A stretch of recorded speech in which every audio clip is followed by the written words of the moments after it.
Hi friends, ത്യാഗ് Elias എന്ന ഞങ്ങളുടെ YouTube ചാനലിലേക്ക് സ്വാഗതം. ഉണ്ണികൃഷ്ണൻ വാരപ്പെട്ടി എഴുതിയ ഒരു അടിപൊളി ഹൊറർ സ്റ്റോറി ആയിട്ടാണ് വന്നേക്കുന്നത്. നിങ്ങൾക്ക് ഇതുപോലുള്ള സ്റ്റോറികൾ കേൾക്കാൻ ഇഷ്ടമാണെങ്കിൽ ഉടൻ തന്നെ ഞങ്ങളുടെ ചാനൽ സബ്സ്ക്രൈബ് ചെയ്യുക. അടുത്തുള്ള ബെൽ ബട്ടൺ കൂടി അമർത്തുക. കഥയുടെ പേരാണ് സെമിത്തേരി. അപ്പോൾ നമുക്ക് കഥയിലേക്ക് കടക്കാം. സെമിത്തേരി. കഥയുടെ തുടക്കത്തിൽ തന്നെ, എടാ രാജീവേ, ഞാൻ പറഞ്ഞ കാര്യം എന്തായി? കോളേജിൽ PG ലാസ്റ്റ് ഇയർ സ്റ്റുഡൻസ് ആണ് രാജീവും റോയ് തോമസും.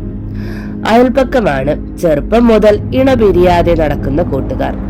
രാജീവിന്റെ അച്ഛൻ ചെറുപ്പത്തിൽ തന്നെ മരിച്ചുപോയി. ഇപ്പോൾ അമ്മയും അനുജത്തിക്കുട്ടിയും മാത്രമാണ് വീട്ടിൽ. മീര +2 പഠിക്കുന്നു. റോയ് തോമസ് നാട്ടിൽ അറിയപ്പെടുന്ന ഒരു പണച്ചാക്കായ തോമസ് മുതലാളിയുടെ ഏക മകനാണ്. രണ്ടുപേരുടെയും കൂട്ട് ആ വീട്ടുകാർക്കും ഇഷ്ടമാണ്. ഒരു അനാവശ്യ പ്രവൃത്തികളും അവർക്കില്ല. ഒരു ദിവസം റോയ് രാജീവിനോട് ഒരു കാര്യം പറഞ്ഞു. അതെന്താണെന്നാൽ, റോയ് ഒരു പുസ്തകത്തിൽ വായിച്ച കാര്യമാണ്. നെഗറ്റീവ് എനർജി അറിയാൻ ഒരു സൂത്രമുണ്ട്. ഒരു ചില്ല് ഗ്ലാസ്സിൽ വെള്ളമെടുക്കുക, അതിൽ ഒരു നാടൻ കോഴിമുട്ട നെഗറ്റീവ് എനർജി ഉണ്ടെന്ന് തോന്നുന്ന സ്ഥലത്ത് വെക്കുക. ഒരു 5 മിനിറ്റ് കഴിഞ്ഞാൽ നെഗറ്റീവ് എനർജി ഉണ്ട് എങ്കിൽ മുട്ട വെള്ളത്തിൽ പൊങ്ങിക്കിടക്കും. ഇല്ല എങ്കിൽ പ്രശ്നമില്ല. ഈ കാര്യമൊന്ന് പരീക്ഷിക്കാനാണ് റോയ് രാജീവിനോട് പറഞ്ഞത്. രാജീവ് അന്ന് മറുപടി പറഞ്ഞില്ല. പക്ഷേ റോയ് വിടാൻ ഉദ്ദേശമില്ല.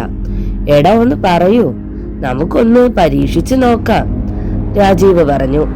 എന്റെ റോയ്, എവിടെയോ വായിച്ച ഒരു കാര്യം, അതും നെഗറ്റീവ് എനർജി പോലും ചുമ്മാ തള്ളുന്നതാകും. നിനക്ക് എന്താ ഇതിനോടൊരു ഇഷ്ടം? ഒരുപാട് പഠിക്കാനുണ്ട് നമുക്ക്. അതിന്റെ ഇടയിൽ ഒരു മുട്ടയും വെള്ളവും. റോയ് പിണക്കം ഭാവിച്ച് തിരിഞ്ഞിരുന്നു. കുറച്ചു കഴിഞ്ഞ് രാജീവ് പറഞ്ഞു, ഇനി ഇതിന്റെ കാര്യത്തിൽ മുഖം വീർപ്പിക്കണ്ട. നിന്റെ പ്ലാൻ പറഞ്ഞതാ, നോക്കാം. റോയ് രാജീവിന്റെ വാക്കുകൾ കേട്ട് അവനെ കെട്ടിപ്പിടിച്ചു. നമുക്ക് ക്ലാസ് കഴിഞ്ഞ് കൂടുതൽ പറയാം, ഓക്കെ? രാജീവ് മനസ്സില്ലാ മനസ്സോടെ തലയാട്ടി. അന്ന് ക്ലാസ് കഴിഞ്ഞ് അവർ പോകുന്ന വഴിയാണ് റോയ് തന്റെ പ്ലാൻ രാജീവിനോട് പറഞ്ഞത്. ആ പുസ്തകത്തിൽ പറഞ്ഞ കാര്യം ഞാൻ എന്റെ വീടിന്റെ പല ദിക്കിലും പരീക്ഷിച്ചു. പക്ഷേ മുട്ട വെള്ളത്തിൽ പൊങ്ങി വന്നില്ല. രാജീവ് പറഞ്ഞു, എന്റെ റോയ്, അപ്പോൾ തന്നെ നിനക്ക് മനസ്സിലായില്ലേ? അതൊക്കെ പുളുവാണ്, വെറുതെ ഓരോ നാളുകൾ പടച്ചു വിടുന്നതാണ്. റോയ് പറഞ്ഞു, എടാ, അത് പുളുവാണോ എന്ന് അറിയാനാണ് എന്റെ ശ്രമം. രാജീവ് ചോദിച്ചു, അതിനെന്താ നീ ചെയ്യാൻ പോകുന്നത്? റോയ് പറഞ്ഞു, എടാ, നമ്മുടെ വീടിന്റെ അടുത്തുള്ള ആ പൊളിഞ്ഞു കിടക്കുന്ന സെമിത്തേരി ഇല്ലേ, അവിടെ ചെന്ന് അതൊന്ന് പരീക്ഷിക്കാനാണ് എന്റെ തീരുമാനം. പെട്ടെന്ന് രാജീവ് ബൈക്ക് ബ്രേക്ക് പിടിച്ചു. ടയർ റോഡിൽ ഉരഞ്ഞ ശബ്ദമുണ്ടായി. റോയ് ശക്തമായി രാജീവിന്റെ മുതുകിൽ ഇടിച്ചു. എന്നാടാ ഈ കാണിച്ചേ രാജീവേ? ഞാനിപ്പോൾ വീണേനെ, റോയ് തന്റെ ചങ്ക് തിരുമ്മി ചോദിച്ചു. രാജീവ് തിരിഞ്ഞ് റോയിയെ നോക്കി. അവന്റെ മുഖത്ത് ഭയം തെളിഞ്ഞു. എടാ, ആ പൊളിഞ്ഞു കിടക്കുന്ന സായിപ്പ് സെമിത്തേരിയോ? പകൽ പോലും ആരും അങ്ങോട്ട് പോകാറില്ല. അവിടെ അറിയാതെ പോലും ഒരു നാൽക്കാലികൾ പോലും കയറാറില്ല. ഇത്ര നാളുകളായി നമ്മുടെ നാട്ടിൽ ആരെങ്കിലും അവിടെ പോയി എന്ന് നീ അറിഞ്ഞിട്ടുണ്ടോ? വെറുതെ പ്രശ്നമാകും റോയ്. ഇതൊന്നും വേണ്ട, നമുക്ക് വേറെ നോക്കാം, റോയ് പറഞ്ഞു. എടാ, നമുക്ക് ഇന്ന് വൈകിട്ടൊന്ന് പോകാം. ഒരുപാട് നേരമില്ലല്ലോ, പ്ലീസ്. വീട്ടിൽ ചെന്നിട്ട് കുളിച്ചു കഴിഞ്ഞ് ക്ലബിൽ പോകുന്ന വഴി ഒന്ന് കയറി നോക്കാം. 5 മിനിറ്റ് കാര്യമുള്ളൂ. നീ ഒന്ന് സമ്മതിച്ചതാ? രാജീവ് ഒന്ന് ആലോചിച്ചു. എന്നിട്ട് പറഞ്ഞു, ഒരേ ഒരു പ്രാവശ്യം മാത്രം, കേട്ടോ റോയ്? ഇതോടെ ഇങ്ങനെയുള്ള കാര്യങ്ങൾ ചെയ്യാൻ ഞാൻ സമ്മതിക്കില്ല, കേട്ടല്ലോ, റോയ് പറഞ്ഞു. മാതാവാണ് സത്യം, ഇനി ഉണ്ടാകില്ല, ഓക്കെ? അവർ രണ്ടുപേരും വീട്ടിൽ ചെന്ന് ചായ കുടിയും കുളിയും കഴിഞ്ഞ് വീട്ടിൽ നിന്നിറങ്ങി. രാജീവ് ചെല്ലുമ്പോൾ റോയ് വീടിന് മുന്നിൽ നിൽപ്പുണ്ട്. അവർ നടന്നു. സമയം 6 മണിയോടടുക്കുന്നു. അവർ ആ സെമിത്തേരിക്ക് മുന്നിലെത്തി. റോഡിന്റെ കുറച്ചു മുകളിലായാണ് സെമിത്തേരി. റോഡിൽ നിന്ന് നോക്കിയാൽ ഫുള്ളായി കാണാൻ പറ്റില്ല. അവർ ചുറ്റും നോക്കി. എന്നിട്ട് സെമിത്തേരിയുടെ തുരുമ്പിച്ച ഗേറ്റ് പതുക്കെ തള്ളി.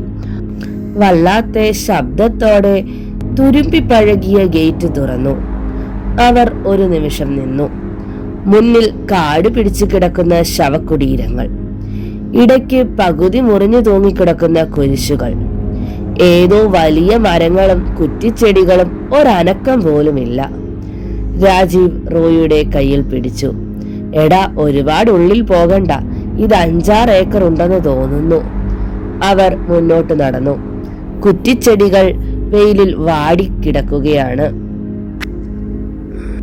അവർ കുറച്ചു ദൂരം മുന്നോട്ട് പോയി. റോയി പെട്ടെന്ന് നിന്നു. എന്നിട്ട് വിരൽ ചൂണ്ടി. രാജീവ് അങ്ങോട്ട് നോക്കി. ഒരു പൊളിഞ്ഞു കിടക്കുന്ന കല്ലറ. ചെടികൾ വളർന്ന് നിൽക്കുന്നതിനാൽ ഒരു സൈഡ് കാണാൻ സാധിക്കൂ. റോയി ചെടികൾ വകഞ്ഞു മാറ്റി. എന്നിട്ട് തന്റെ കൈവശമുണ്ടായിരുന്ന ഗ്ലാസ് എടുത്ത് കല്ലറയുടെ മുകളിൽ വെച്ചു. കയ്യിലിരുന്ന കുപ്പിയിൽ നിന്ന് വെള്ളവും ഗ്ലാസിൽ നിറച്ചു. എന്നിട്ട് മുട്ടയെടുത്ത് ഗ്ലാസിൽ പതുക്കെ ഇട്ടു. ആ മുട്ട ഗ്ലാസിന്റെ അടിയിൽ പോയി. രാജീവ് പറഞ്ഞു, വാ റോയി, പോകാം, ഇവിടെ പ്രശ്നമില്ല. റോയി പറഞ്ഞു, എടാ, 5 മിനിറ്റ് കഴിഞ്ഞു പോകാം. അവർ വാച്ചിൽ നോക്കി. 6:15 ആകുന്നു. രാജീവും റോയും മുഖത്തോട് മുഖം നോക്കി. അവരുടെ മുഖം വിയർപ്പിൽ കുതിർന്നു. 5 മിനിറ്റ് കഴിഞ്ഞു. അവർ മുട്ടയിൽ നോക്കി. അതിൽ ഒരു മാറ്റവുമില്ല. രാജീവ് ഒരു നെടുവീർപ്പോടെ പറഞ്ഞു, ഹോ, 5 മിനിറ്റ് കഴിഞ്ഞു. നീ കളഞ്ഞിട്ട് വാടാ റോയി. നെഗറ്റീവ് എനർജി പോലും. രാജീവ് തിരിഞ്ഞു നടന്നു. ഗേറ്റിന്റെ അടുത്തെത്തി തിരിഞ്ഞു നോക്കി. റോയ് വരുന്നില്ല. അവൻ അവിടെ തന്നെ നിൽക്കുന്നു. രാജീവ് അവന്റെ അടുത്തേക്ക് ചെന്നു. എന്റെ റോയി, ഒന്ന് വാടാ, മതി നിന്റെ പരീക്ഷണം. റോയ് പെട്ടെന്ന് രാജീവിന്റെ മുഖത്തേക്ക് നോക്കി. ആ മുഖം ഭയം കൊണ്ട് വിളറി നിൽക്കുന്നു. രാജീവ് അവന്റെ തോളിൽ പിടിച്ചു ചോദിച്ചു, എന്താടാ, എന്തു പറ്റി? റോയ് പേടിയോടെ കല്ലറയിലേക്ക് വിരൽ ചൂണ്ടി. രാജീവ് അമ്പരന്ന് പോയി. വിരൽ ചൂണ്ടിയ കല്ലറയിൽ നോക്കി. ഒരു നിമിഷം തന്റെ കണ്ണുകൾ തന്നെ പറ്റിക്കുകയാണോ എന്ന് രാജീവിന് തോന്നി. കല്ലറയ്ക്ക് മുകളിൽ വെച്ച ഗ്ലാസിൽ നിന്ന് മുട്ട വെള്ളത്തിൽ പൊങ്ങിക്കിടന്ന് തനിയെ കറങ്ങുന്നു. രാജീവ് ഒരു നിമിഷം ഏതോ മായാലോകത്ത് നിൽക്കുന്ന പോലെ എന്നായിപ്പോയി. ചുറ്റും ഇരുട്ടിന് കനം വെച്ചു തുടങ്ങി. കല്ലറയ്ക്ക് മുകളിൽ ഇരുന്ന ഗ്ലാസും അതിലെ മുട്ടയും കറങ്ങിക്കൊണ്ടേയിരുന്നു. ഒരു നിമിഷം ആ ഗ്ലാസ് കല്ലറയിൽ ആരോ ശക്തമായി ഇടിച്ച പോലെ തകർന്നുപോയി. അവർ നേരിയ ഒരു വിറയലോടെ അങ്ങോട്ട് നോക്കി. ഗ്ലാസിലെ മുട്ട പൊട്ടി.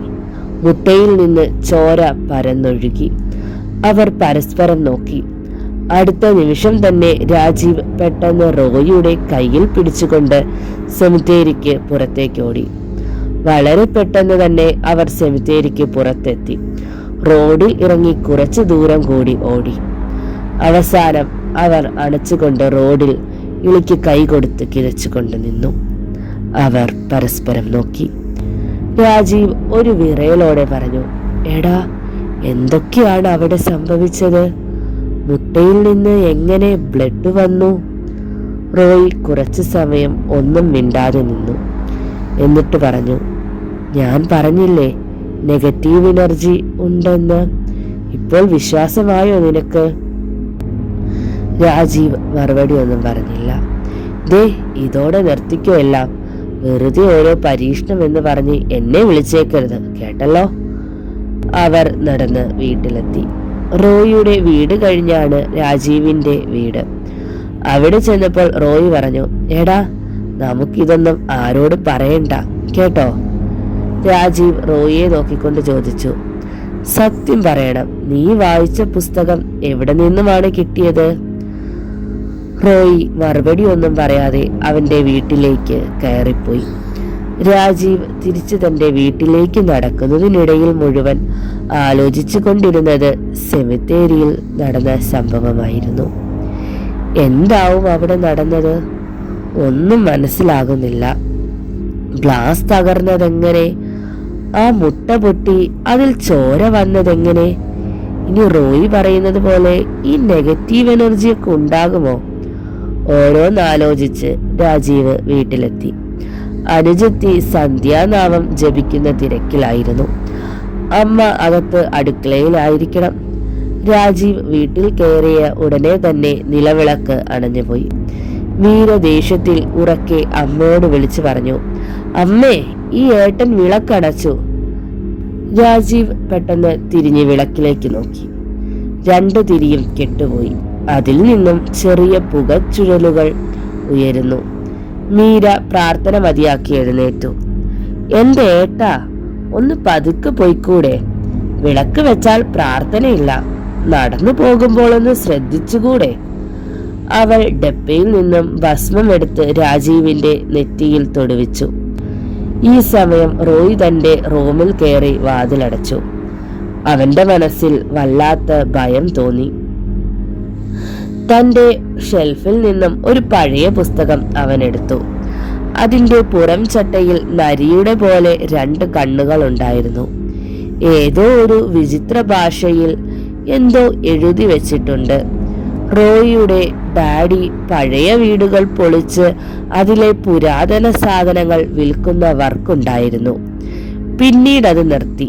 അങ്ങനെ പൊളിച്ച കൂട്ടത്തിൽ കിട്ടിയ ഒരു ചെറിയ പെട്ടിയിൽ നിന്നാണ് റോയിക്ക് ആ പുസ്തകം കിട്ടിയത്. തന്റെ വീടിന്റെ പുറകിൽ കുന്നുകൂടിയിട്ടിരിക്കുന്ന പഴയ വസ്തുക്കൾ വെറുതെ നോക്കിയപ്പോഴാണ് ആ പെട്ടി കിട്ടിയത്. ആ പുസ്തകത്തിൽ ആദ്യം കണ്ടപ്പോൾ തോന്നിയത് അതിലെ ഭാഷയൊന്നും മനസ്സിലാകില്ല എന്നാണ്. പക്ഷേ ഓരോ വരികളിലും അതിന്റെ മലയാളം കൂടി ആരോ എഴുതി വെച്ചിട്ടുണ്ട്. അതിൽ പറഞ്ഞ ഒരു കാര്യമാണ് താൻ ഇന്ന് ചെയ്തത്. ആ വരികൾ ഒന്നുകൂടി അവൻ വായിച്ചു. നെഗറ്റീവ് എനർജി പരീക്ഷണം നടത്തുമ്പോൾ ആ ഒരാൾ മാത്രമാണ് അവിടെ പാടുള്ളൂ. അങ്ങനെയല്ല, 2 ആൾ ഉണ്ട് എങ്കിൽ നെഗറ്റീവ് എനർജി ശക്തി കൂടും. അത് വലിയ അപകടമുണ്ടാകും. റോയ് ഒരു ഞെട്ടലോടെ പുസ്തകം അടച്ചു. കർത്താവേ, ഈ കാര്യം താൻ വായിച്ചില്ല എന്ന് തോന്നുന്നു. വെറുതെ രാജീവിനെ ഇതിൽ പെടുത്തി. ഇനി എന്താണ് സംഭവിക്കുക? ഈ സമയം അവിടെയുള്ള പ്രധാന പള്ളിയിലെ വികാരി അച്ഛൻ തന്റെ ജപമാലയിൽ കർത്താവിനോട് മുട്ടുമേൽ നിന്ന് പ്രാർത്ഥന ചൊല്ലുകയായിരുന്നു. ഫാദർ കുര്യൻ, ഒരു 60 വയസ്സുണ്ട്. നെഞ്ചോട് വളർന്നു കിടക്കുന്ന നരച്ച താടി, 6 അടി അടുത്ത് ഉയരം, ചൈതന്യം വിളയാടുന്ന മുഖം. പ്രാർത്ഥനകൾക്കിടയിൽ അദ്ദേഹത്തിന്റെ നെറ്റിയിൽ ചുളിവുകൾ പ്രത്യക്ഷപ്പെട്ടു. എന്തോ ഭയന്ന പോലെ അദ്ദേഹം പ്രാർത്ഥന നിർത്തി. കുരിശ് വരച്ച് അവിടെ നിന്നും എഴുന്നേറ്റു. തന്റെ കൈകൾ പിറകിൽ കെട്ടി മുറിയിൽ കൂടി അങ്ങോട്ടും ഇങ്ങോട്ടും നടക്കാൻ തുടങ്ങി. ആ സമയം അദ്ദേഹത്തിന്റെ കുശനിക്കാരൻ കൊച്ചുകുഞ്ഞും അങ്ങോട്ട് ഭക്ഷണമായി വന്നു. അച്ഛനെ നോക്കി സംശയത്തോടെ നിന്നു. എന്റെ കർത്താവെ, ഭക്ഷണം കൊണ്ടുവരുമ്പോൾ ഈ അച്ഛൻ നിറഞ്ഞ പുഞ്ചിരിയോടെയാണ് താൻ കാണാറുള്ളത്. ഇന്നിതെന്തു പറ്റി? ഫാദർ കൊച്ചുകുഞ്ഞു വന്നത് അറിഞ്ഞില്ല. അദ്ദേഹം എന്തോ ആലോചിച്ചുകൊണ്ട് ജനൽ വഴി ദൂരേക്ക് നോക്കി നിൽക്കുന്നു. കൊച്ചുകുഞ്ഞ് കയ്യിലെ പാത്രമെടുത്ത് മേശപ്പുറത്ത് വെച്ചു. എന്നിട്ട് സംശയത്തോടെ അച്ഛനെ നോക്കി. അച്ഛോ, എന്തു പറ്റി? പതിവില്ലാത്ത ഈ നിൽപ്പ്? അച്ഛൻ തിരിഞ്ഞു നോക്കി ചെറിയ പുഞ്ചിരിയോടെ പറഞ്ഞു, ഓ, ഒന്നുമില്ലെന്നേ, വെറുതെ ഓരോന്ന് ആലോചിച്ചു കൊണ്ടിരുന്നു. കൊച്ചുകുഞ്ഞു പൊക്കോ, എനിക്കിന്ന് കുറച്ച് എഴുതാനുണ്ട്. കൊച്ചുകുഞ്ഞ് തലയാട്ടിക്കൊണ്ട് തിരിഞ്ഞു നടന്നു. ആ, എന്തേലും കാരണമുണ്ടാകും, നാളെ ചോദിച്ചു നോക്കാം. ഇങ്ങനെ മനസ്സിൽ പറഞ്ഞ് കൊച്ചുകുഞ്ഞ് തന്റെ മുറിയിൽ നിന്നും പോയി. അച്ഛൻ കസാരയിൽ വന്നിരുന്നു. കൈകൾ കൊണ്ട് മുഖം അമർത്തി തുടച്ചു. ഒരു നിമിഷം ധ്യാനനിരതനായി. എന്നിട്ട് ബൈബിൾ എടുത്തു. കണ്ണുകൾ അടച്ചുകൊണ്ട് ഒരു അധ്യായം തുറന്നു. അതിലെ വാക്കുകളിലൂടെ അദ്ദേഹത്തിന്റെ മിഴികൾ ചലിച്ചു. വെളിപാട് പുസ്തകമാണ് കിട്ടിയത്. അതിലെ വരികൾ ഇങ്ങനെ: ഒരു മൃഗം കടലിൽ നിന്നും കയറി. അതിന്റെ ഉടൽ മൃഗവും മുഖം മനുഷ്യന്റേതും ആയിരുന്നു. സകല ജാതികളും അതിന്റെ മുന്നിൽ കുമ്പിട്ടു.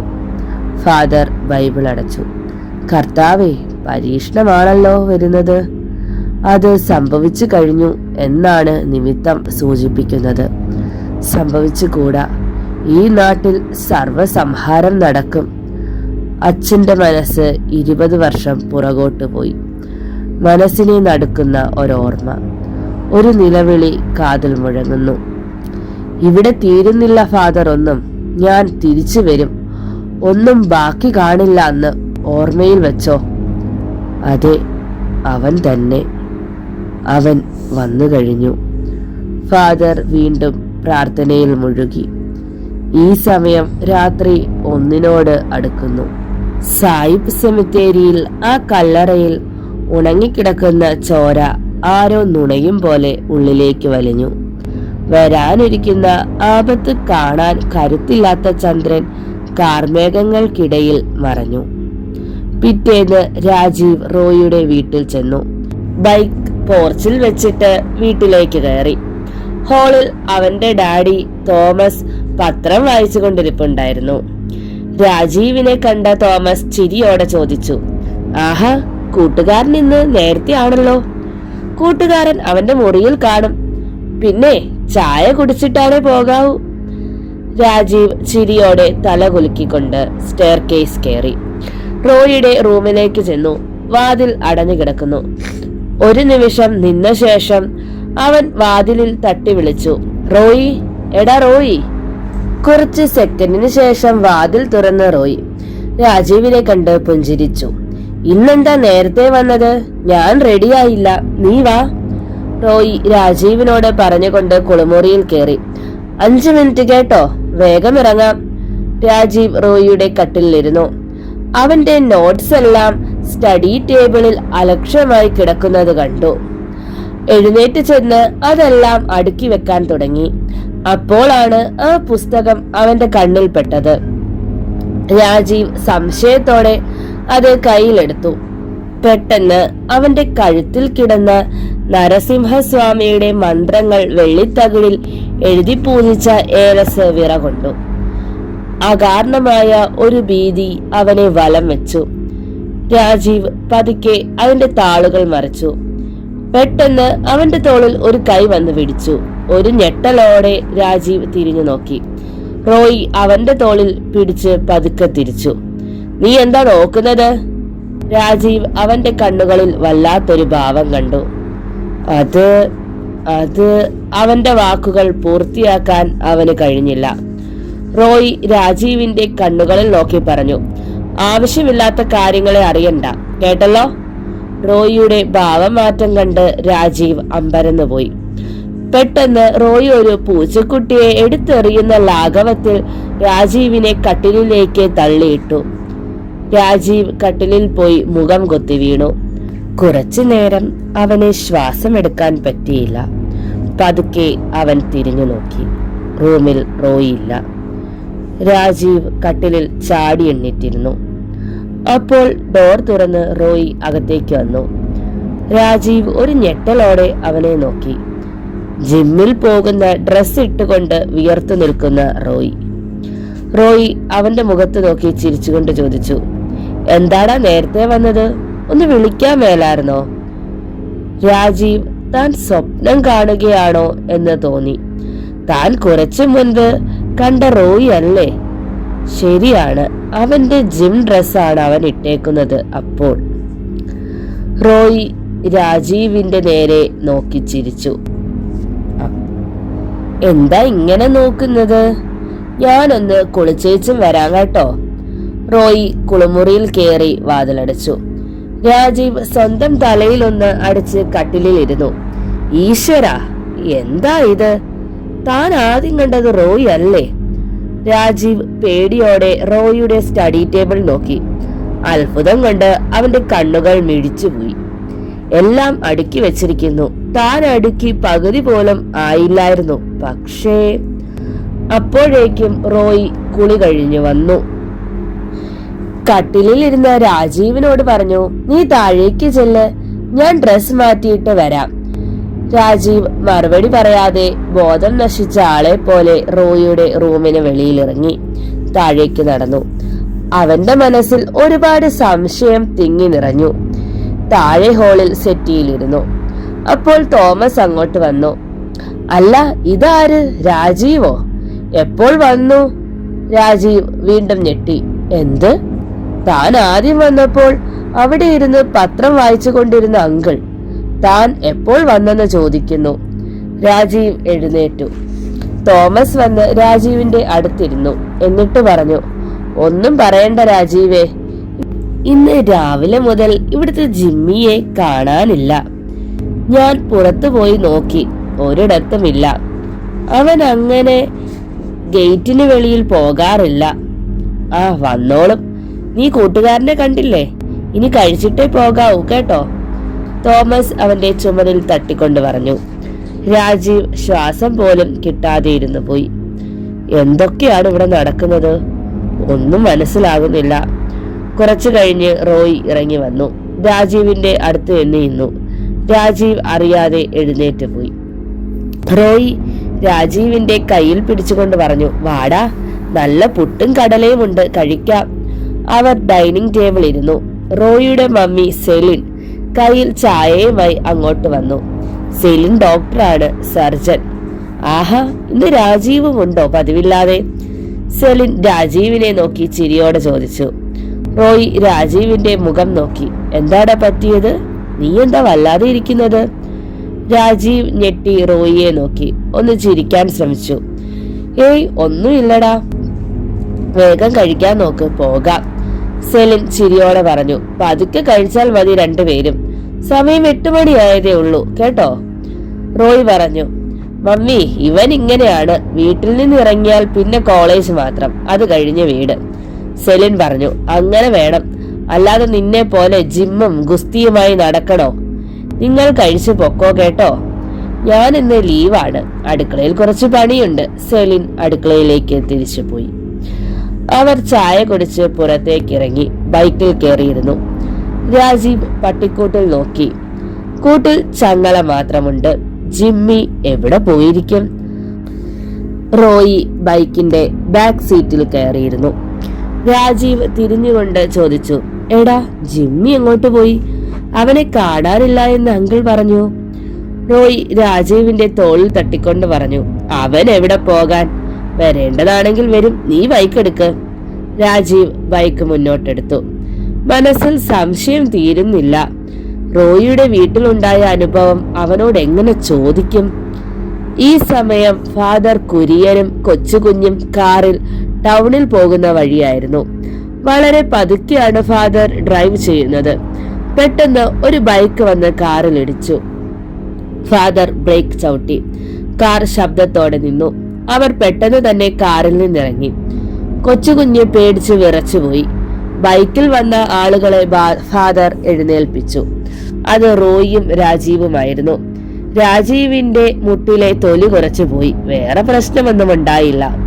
ഫാദർ ചോദിച്ചു, മക്കൾക്ക് എന്തെങ്കിലും പറ്റിയോ? രാജീവ് ചിരിച്ചുകൊണ്ട് പറഞ്ഞു, ഓ കുഴപ്പമില്ല ഫാദർ, സാരമില്ല, ഞങ്ങൾ പോയിക്കോളാം. റോയി രണ്ടുപേരുടെയും ബാഗ് എടുത്തുകൊണ്ട് പറഞ്ഞു, ഫാദർ ഒരു പ്രശ്നവുമില്ല. ഫാദർ റോയിയുടെ മുഖത്തേക്ക് നോക്കി. ആഹാ, തോമസിന്റെ മകനല്ലേ ഇത്? റോയ് പറഞ്ഞു. അതെ അച്ചോ, ഞങ്ങൾ കോളേജിൽ പോകുന്ന വഴിയാണ്. രാജീവ് പറഞ്ഞു. എന്നാൽ ഞങ്ങൾ പോകട്ടെ ഫാദർ. അവർ വീണ്ടും ബൈക്കിൽ കയറി സ്റ്റാർട്ട് ചെയ്തു. ഫാദറിനെ നോക്കി ചിരിച്ചുകൊണ്ട് തലയാട്ടി.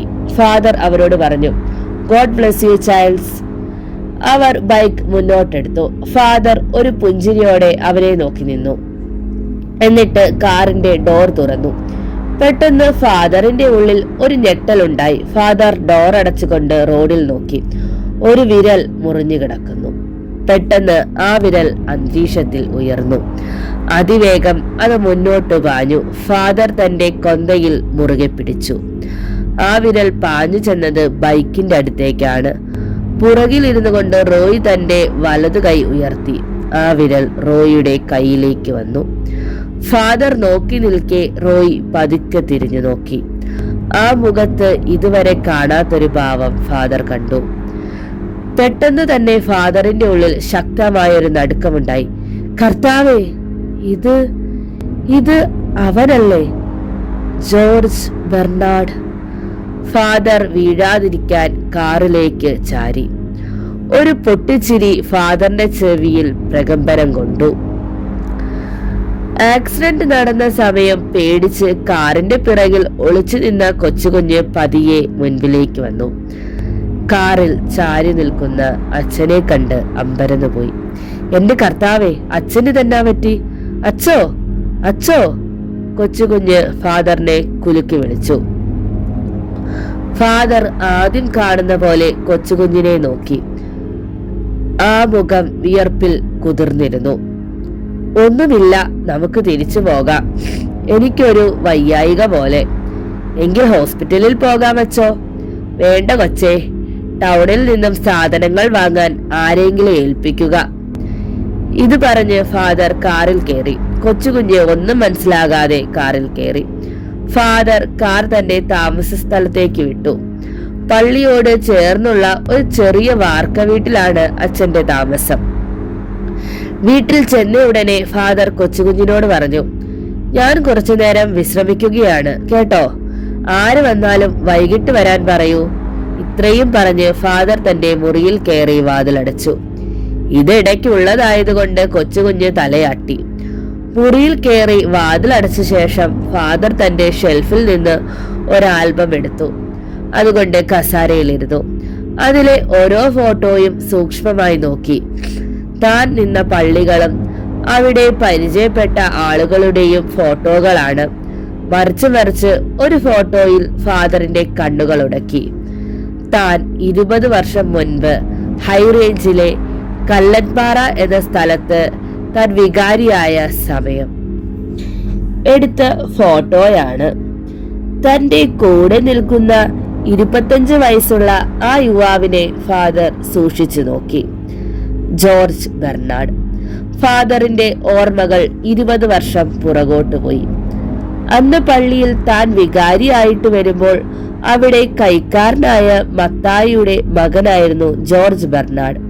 മിടുക്കനായിരുന്നു അവൻ. ഏത് കാര്യത്തിനും മുന്നിലുണ്ടാകും.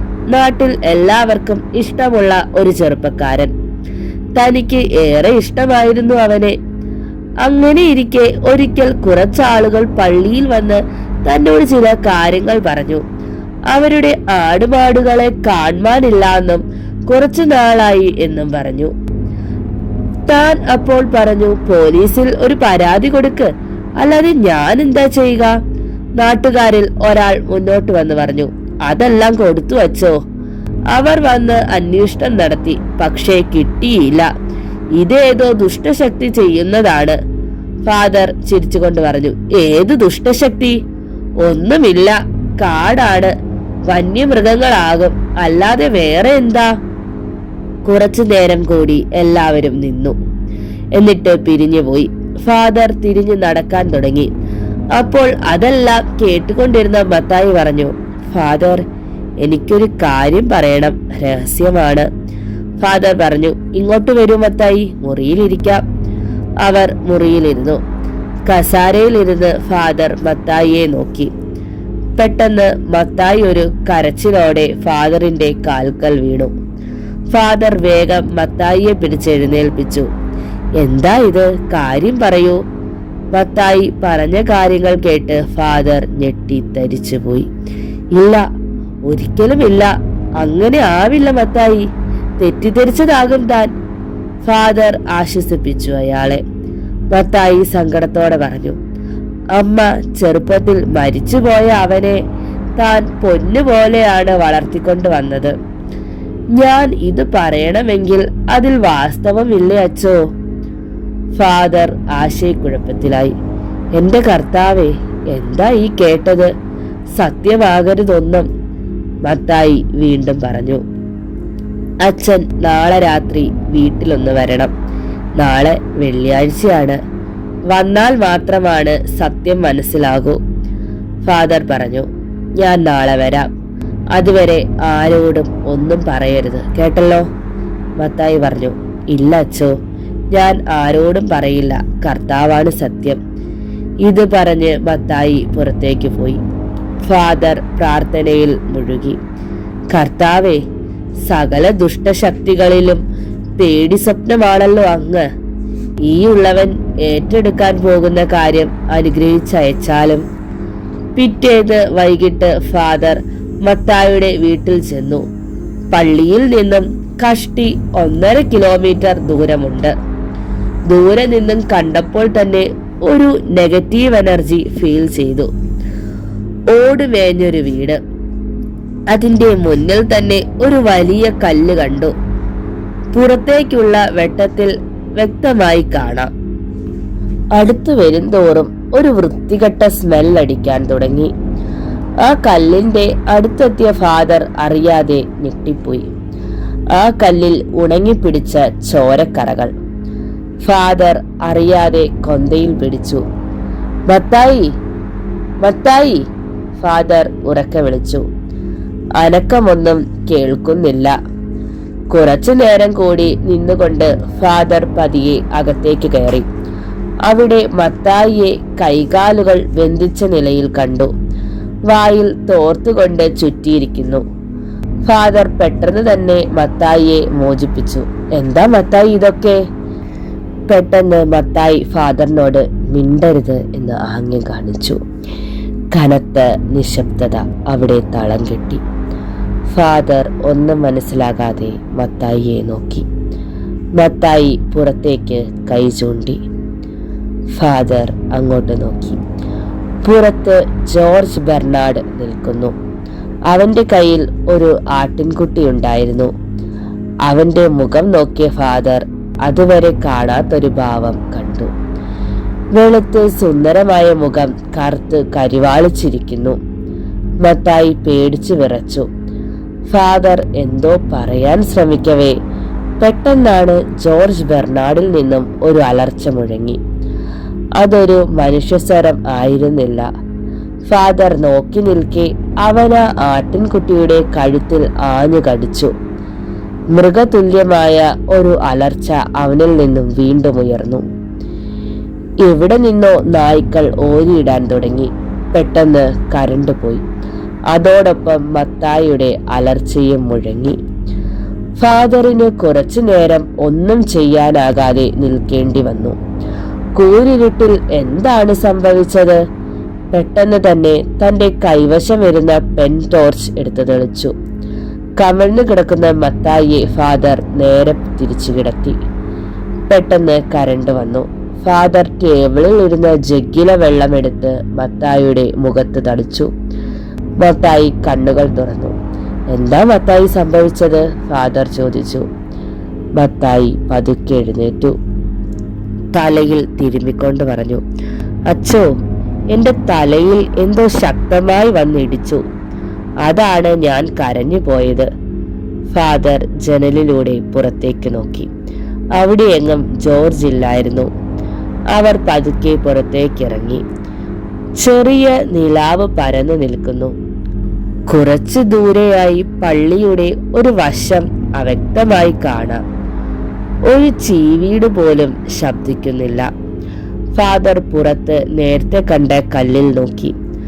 അവിടെ മുഴുവൻ ചോര തളം കെട്ടിക്കിടക്കുന്നു. പെട്ടെന്ന് വലിയൊരു വവ്വാൽ അവരുടെ തലയ്ക്ക് മുകളിൽ കറങ്ങാൻ തുടങ്ങി. മത്തായി പേടിച്ച് ഫാദറിന്റെ കയ്യിൽ പിടിച്ചു. ഫാദർ ഒരു കൈയിൽ അതിനെ ഓടിക്കാൻ ശ്രമിച്ചു. കയ്യിൽ കൊളുത്തിയിട്ട കൊന്തയിലെ ക്രൂശിത രൂപത്തിൽ ടോർച്ചിന്റെ വെട്ടം റിഫ്ലക്ട് ചെയ്തു.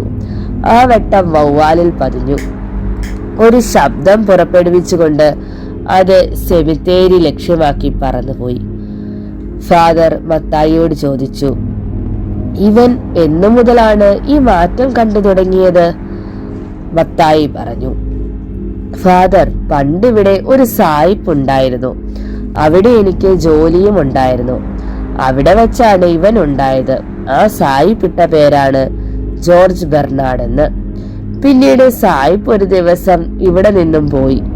ആ വീടും പരിസരവും പിന്നെ അനാഥമായി കിടന്നു. തിരിച്ച് അമേരിക്കയിൽ പോയെന്ന് ഇവിടെയുള്ളവർ പറഞ്ഞു. ഈയിടെ ആ വീട്ടിൽ ജോർജ് പോയിരുന്നു. അതിനുശേഷം കുറച്ചു നാളുകൾ കഴിഞ്ഞ് ഒരു വെള്ളിയാഴ്ച രാത്രി എന്തോ ശബ്ദം കേട്ട് ഞാൻ ഉറക്കമുണർന്നു. ജനൽ വഴി പുറത്തു നോക്കിയ ഞാൻ പേടിച്ചു പോയി. പുറത്ത് എന്റെ മകൻ ഒരു പൂവൻ കോഴിയെ പിടിച്ച് അതിന്റെ കഴുത്തിൽ കടിച്ച് ചോര കുടിക്കുന്നു. എന്നിട്ട് മുകളിൽ നോക്കി 2 കൈകളും ഉയർത്തി എന്തൊക്കെയോ പിറുപിറുക്കുന്നു. ഞാൻ വാതിൽ തുറന്ന് പുറത്തിറങ്ങി അവനെ ഉറക്ക വിളിച്ചു. പെട്ടെന്ന് അവൻ എന്നെ തിരിഞ്ഞു നോക്കി. അവന്റെ മുഖമായിരുന്നില്ല ഞാൻ കണ്ടത്, പൈശാചികമായ മുഖം. അവൻ എന്നെ തുറിച്ചു നോക്കി, എന്നിട്ട് അതിവേഗത്തിൽ സെമിത്തേരി ലക്ഷ്യമാക്കി ഓടി. എനിക്ക് ഒരടി പോലും ചലിക്കാനായില്ല ഫാദർ. അതിന്റെ പിറ്റേന്നാണ് ഞാൻ ഫാദറിനോട് പറഞ്ഞത് എന്റെ മകനിൽ എന്തോ ബാധ കയറിയെന്ന്. ഫാദർ ചിന്താകുലനായി കുറച്ചു നേരം. മത്തായി, അവൻ എങ്ങോട്ടാ പോയതെന്നാ പറഞ്ഞ്? സെമിത്തേരിയുടെ ഭാഗത്തേക്കാണച്ചോ. ശരി, എങ്കിൽ നമുക്ക് അവിടെ വരെ ഒന്ന് പോകാം. മത്തായിക്ക് പേടിയുണ്ടെങ്കിൽ വീട്ടിലിരുന്നോളൂ.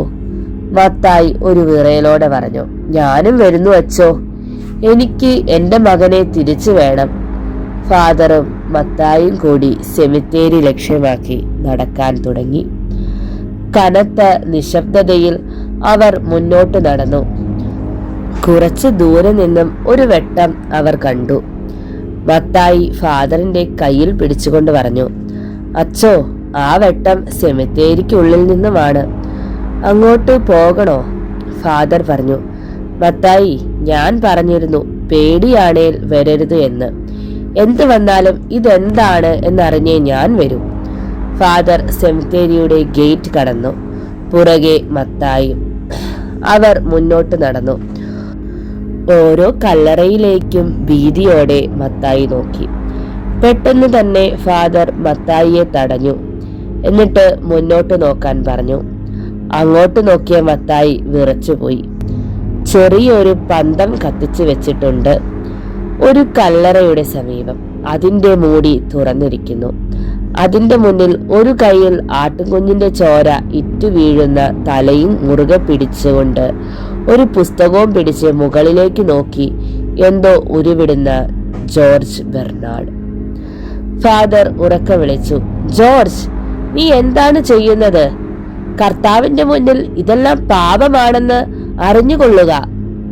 കനത്ത നിശബ്ദത അവിടെ നിറഞ്ഞു. എവിടെ നിന്നോ ചെറിയ മൂളലുകൾ കേട്ടു തുടങ്ങി. മത്തായി ചെവി പൊത്തിപ്പിടിച്ചു. ശരീരം കിലുകിലെ വിറയ്ക്കാൻ തുടങ്ങി. ഫാദറിന് ശ്വാസം മുട്ടുന്ന ഫീലുണ്ടായി. ചെവിയിൽ സന്നിവാദിച്ച ആളിന്റെ ഞെരുക്കം പോലെയുള്ള ശബ്ദവീചികൾ.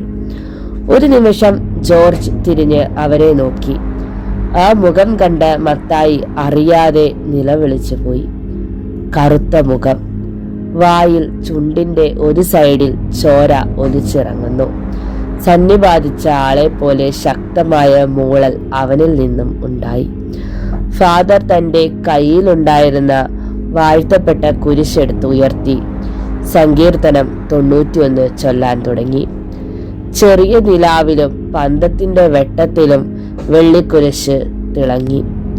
ജോർജ് പുച്ഛം കലർന്ന ചിരിയോടെ പറഞ്ഞു, എന്നെ ഇല്ലാതാക്കാൻ നിങ്ങൾക്ക് കഴിയില്ല. ആദ്യം മൃഗബലി, പിന്നീട് നരബലി.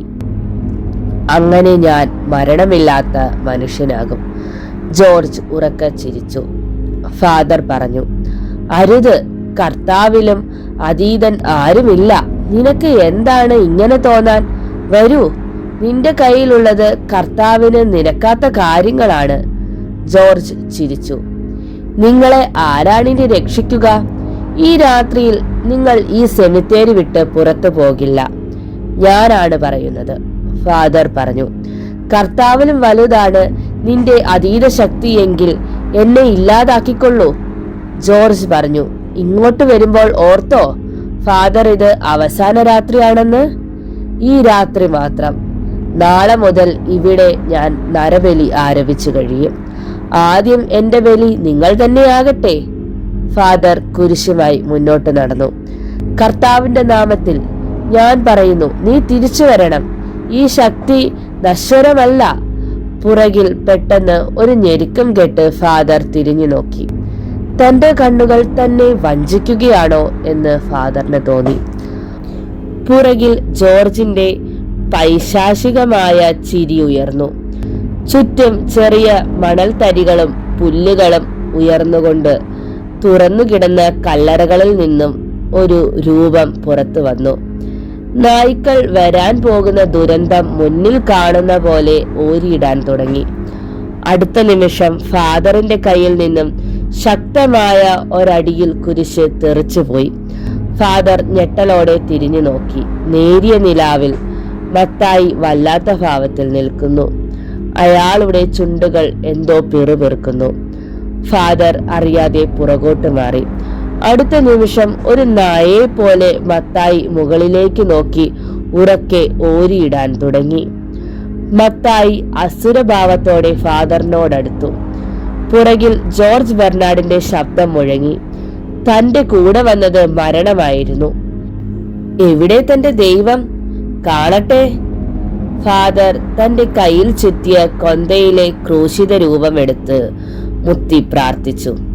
കർത്താവേ, നിന്നിലെ ദാസനാണ് ഞാൻ. ഇരുട്ടിലെ ശക്തികൾക്ക് മുന്നിൽ അടിയനെ ബലി കൊടുക്കരുതേ.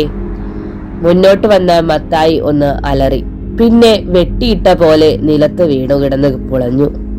ഫാദർ പ്രാർത്ഥന ചൊല്ലിക്കൊണ്ടേയിരുന്നു. പുറകിൽ കല്ലറയിൽ നിന്നും ഉയർന്ന രൂപം പുകച്ചുരുൾ ആയി മാറി. കല്ലറയിലേക്ക് തന്നെ മടങ്ങി. ചുറ്റും വീണ്ടും നിശബ്ദത വിളയാടി തുടങ്ങി. ചന്ദ്രൻ കൂടുതൽ ശോഭയോടെ തിളങ്ങി. എങ്ങു നിന്നോ സ്വർഗീയ പൂക്കളുടെ സുഗന്ധം സെമിത്തേരിയിൽ നിറഞ്ഞു. ഫാദറിന്റെ കണ്ണുകൾ നിറഞ്ഞൊഴുകി. കർത്താവ് തന്റെ മാലാഖയെ തന്നെ അയച്ചിരിക്കുന്നു. ഹോ, എന്റെ കർത്താവെ, നിന്റെ മാലാഖയെ തന്നെ ഈ ഉള്ളവനെ രക്ഷിക്കാൻ അയച്ചല്ലോ. ഈ നിമിഷം വരെ അങ്ങ് മാത്രമാണ് എനിക്ക് ആശ്രയം. ഒരു കിരാത ശക്തിക്കും അങ്ങയുടെ നാമത്തിന്റെ മുന്നിൽ പിടിച്ചു നിൽക്കാൻ ആവില്ല. എന്റെ ഈശോയെ, ദുഷ്ടശക്തികൾക്ക് മേൽ ഈ ഉള്ളവന് വിജയം തന്നാലും. ഫാദർ നിറഞ്ഞ കണ്ണുകളോടെ മുകളിലേക്ക് കൈ ഉയർത്തി. പുറകിൽ ജോർജ് വീണ്ടും അലറി പറഞ്ഞു, എന്നെ നശിപ്പിക്കാൻ നിനക്ക് സാധ്യമല്ല. ഞാൻ മരണമില്ലാത്തവനാണ്, മരണമില്ലാത്തവൻ. ഫാദർ അതൊന്നും ചെവി കൊടുക്കാതെ പ്രാർത്ഥന തുടർന്നുകൊണ്ടിരുന്നു. എന്നിട്ട് ജോർജ് ബെർണാഡിന്റെ നേരെ തന്റെ കൈവശം വരുന്ന ഹോളി വാട്ടർ എടുത്ത് തളിച്ചു. തീ കൊണ്ട് കുത്തിയ പോലെ അവൻ അലറി. ഫാദർ അവനോട് പറഞ്ഞു, ആ പുസ്തകം ഇങ്ങ് തന്നേക്കൂ. അത് നശിപ്പിച്ചു കളയണം. ജോർജ് പറഞ്ഞു, ഇല്ല, ഒരിക്കലുമില്ല. എന്നെ നശിപ്പിച്ചോളൂ. പക്ഷേ ഞാൻ ഒരിക്കൽ തിരിച്ചു വരും. അന്ന് സർവ സംഹാരം നടത്തും ഞാൻ. ഓർത്തിരുന്നോ നീ? നിന്റെ ഉറക്കം അന്നു മുതൽ നഷ്ടപ്പെടും. നിന്റെ കൈകൊണ്ട് ഞാൻ നശിക്കില്ല. ഫാദർ പറഞ്ഞു, ഈ ചെറുപ്പക്കാരനെ വിട്ടുതരൂ. ദുഷ്ടശക്തികൾക്ക് സ്ഥാനം ഇവിടെ ഇല്ല. ഇവനെ വിട്ടു പോകൂ. ജോർജ് പെട്ടെന്ന് തന്നെ ആ പുസ്തകം അന്തരീക്ഷത്തിൽ എറിഞ്ഞു. ഒരു പറവ കണക്കെ അത് പാഞ്ഞുപോയി. ഫാദർ മുന്നോട്ടെടുത്തു. ജോർജ് സ്വന്തം കൈ മുകളിൽ ഉയർത്തി. ആ കൈകളിലെ 5 വിരലുകളും കൂർത്ത നഖങ്ങളുണ്ടായി. പെട്ടെന്ന് തന്നെ ജോർജ് സ്വന്തം കഴുത്തിൽ നഖങ്ങൾ കുത്തിയിറക്കി. ഫാദർ ഉറക്കെ പറഞ്ഞു, അരുത്, ചെയ്യരുത്. ജോർജിന്റെ കഴുത്തിൽ നിന്നും ചോര ചീറ്റി. അവൻ സെമിത്തേരിയിൽ മുട്ടുകുത്തി.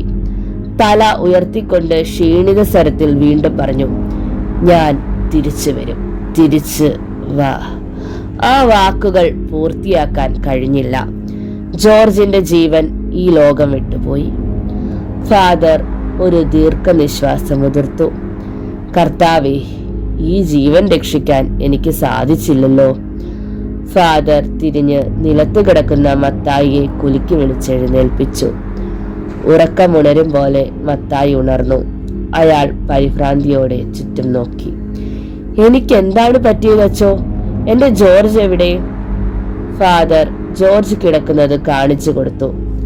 അവൻ നമ്മളെ വിട്ടുപോയി മത്തായി. ഈ കാര്യങ്ങളൊന്നും തന്നെ ഇവിടെയുള്ളവർ അറിയണ്ട.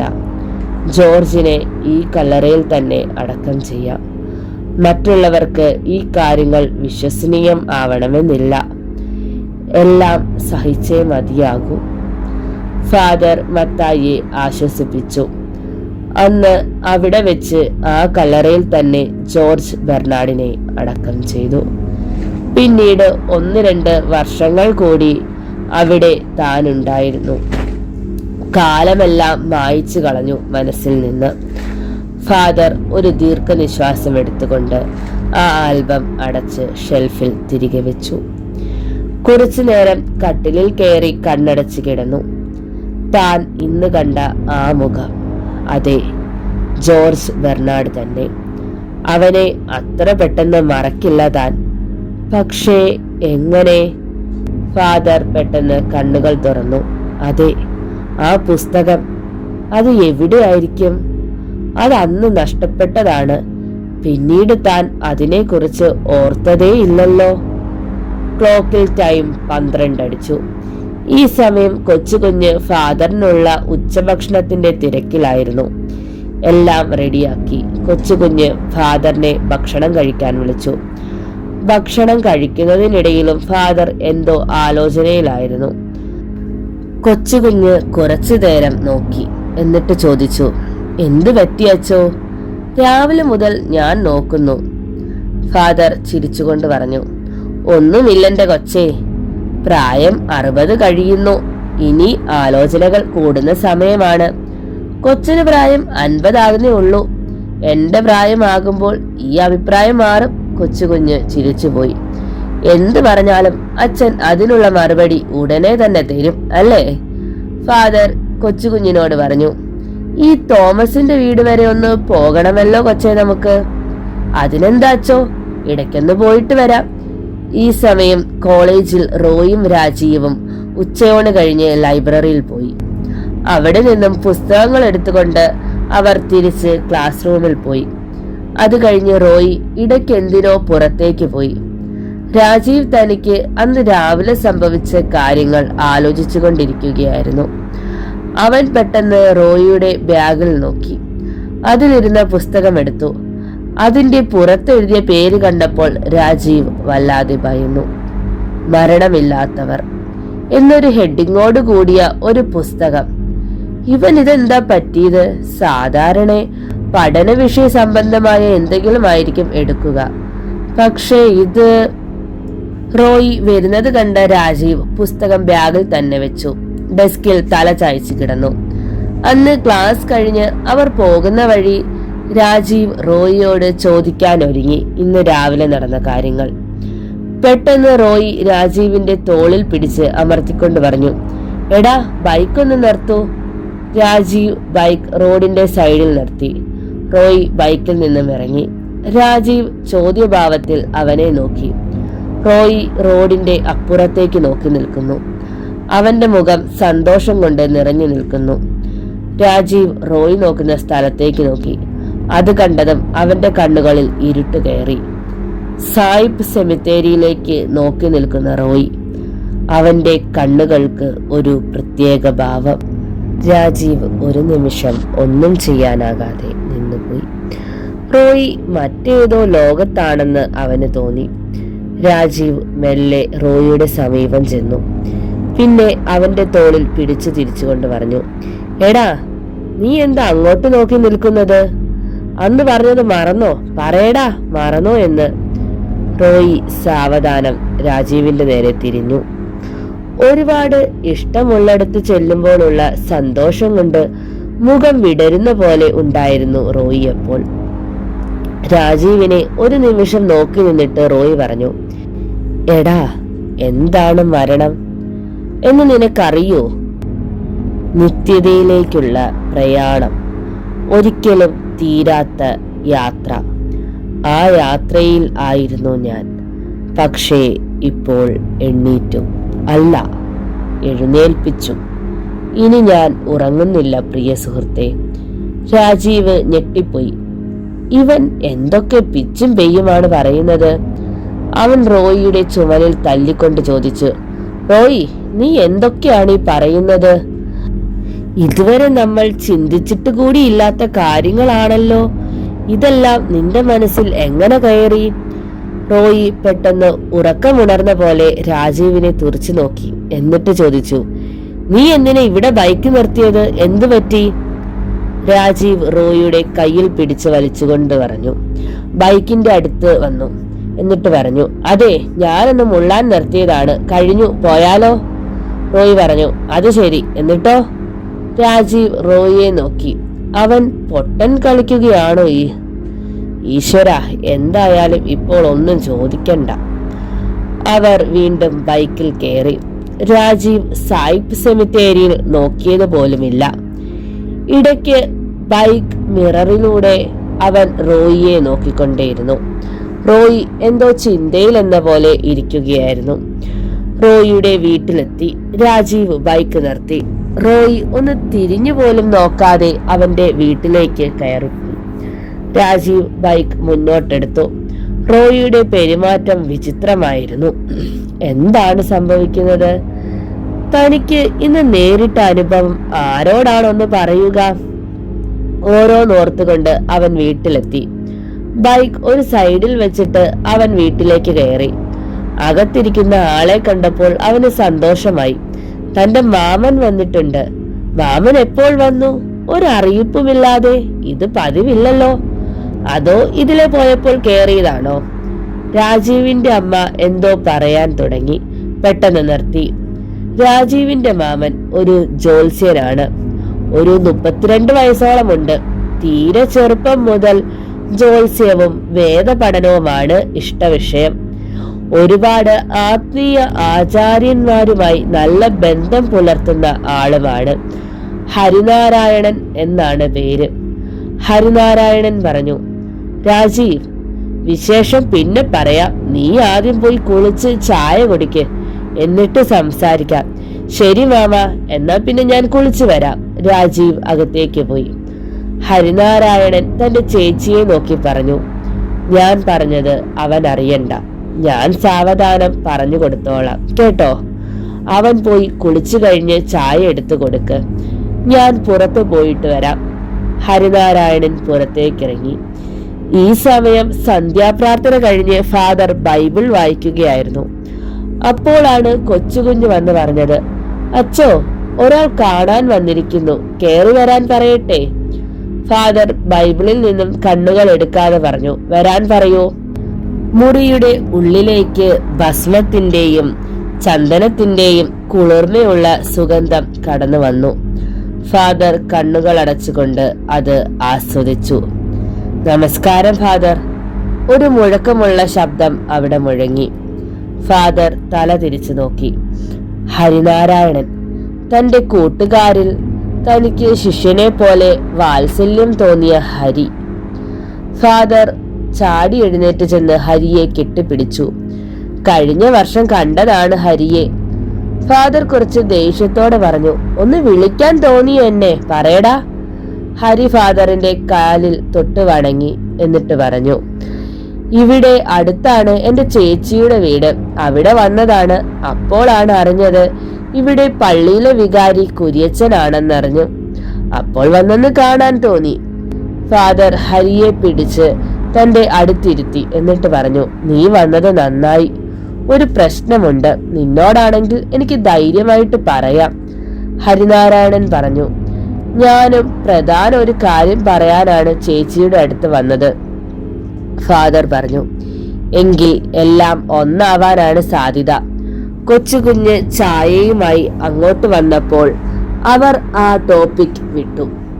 നെറ്റിയിൽ ഭസ്മവും ചന്ദനവും കയ്യിൽ രുദ്രാക്ഷവും കെട്ടിയ വളയും കാവിമുണ്ടും വെള്ള കുർത്തിയുമിട്ട ഹരിനാരായണനെ കൊച്ചുകുഞ്ഞ് കൗതുകം ജനിച്ച കണ്ണുകളോടെ നോക്കി.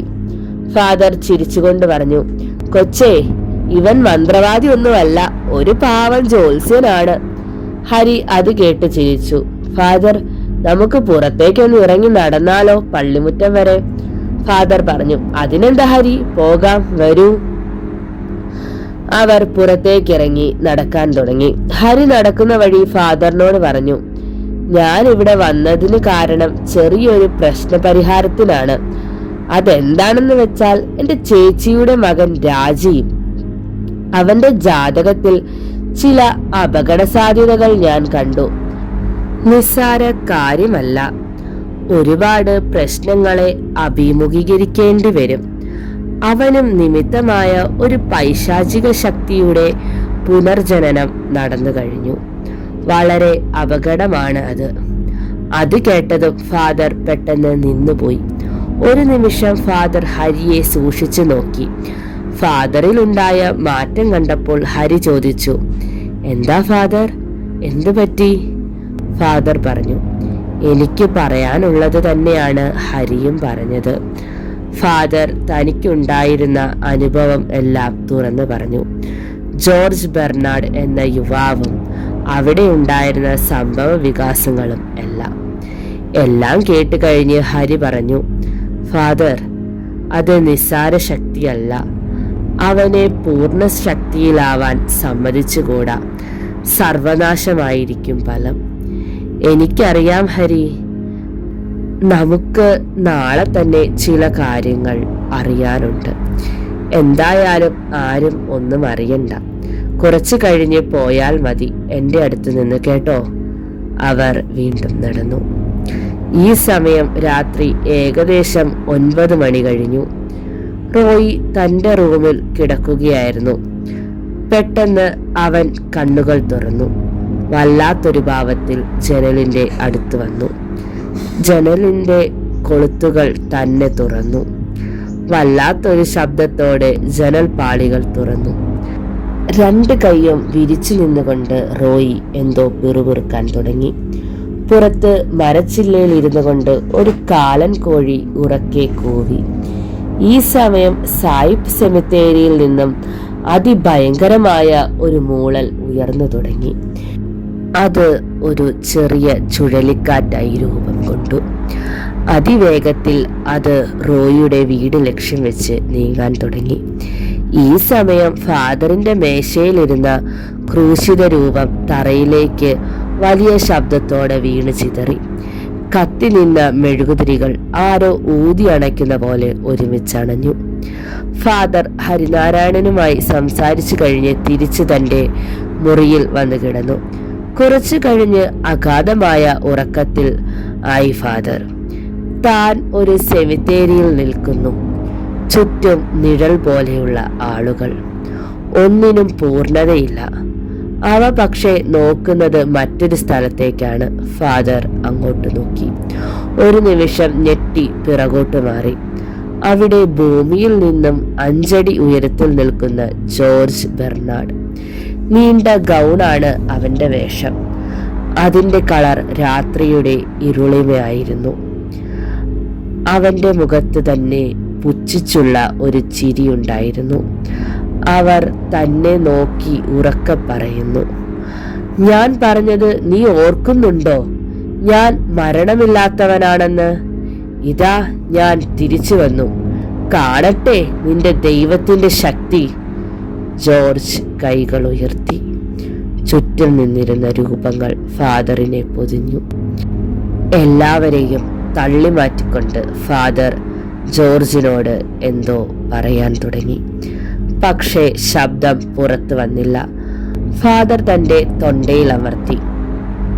പെട്ടെന്ന് ജോർജ് ബെർണാഡ് വായുവിലൂടെ ഫാദറിന്റെ സമീപം വന്നു. മനുഷ്യ ശരീരം ചീഞ്ഞ ഗന്ധം മൂക്കിൽ തുളച്ചു കയറി.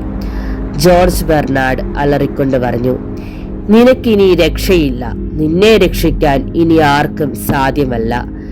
എന്റെ സാമ്രാജ്യമാണ് ഇനി ഇവിടെ. നീ എല്ലാത്തിനും മൂകസാക്ഷിയായിട്ട് ജീവിക്കും. അവസാനം മാത്രമാണ് നിനക്കുള്ള ശിക്ഷ. അതുവരെ നിന്നെ തൊടില്ല ഞാൻ. ഫാദർ അനങ്ങാനാവാതെ നിന്നു. ജോർജ് പെട്ടെന്ന് മാഞ്ഞുപോയി, കൂടെ നിഴലുകളും. ഫാദർ പെട്ടെന്ന് ഞെട്ടി തൻ്റെ വസ്ത്രത്തിലേക്ക് നോക്കി. വെളുത്ത ലോഹ കറുത്തുപോയിരിക്കുന്നു.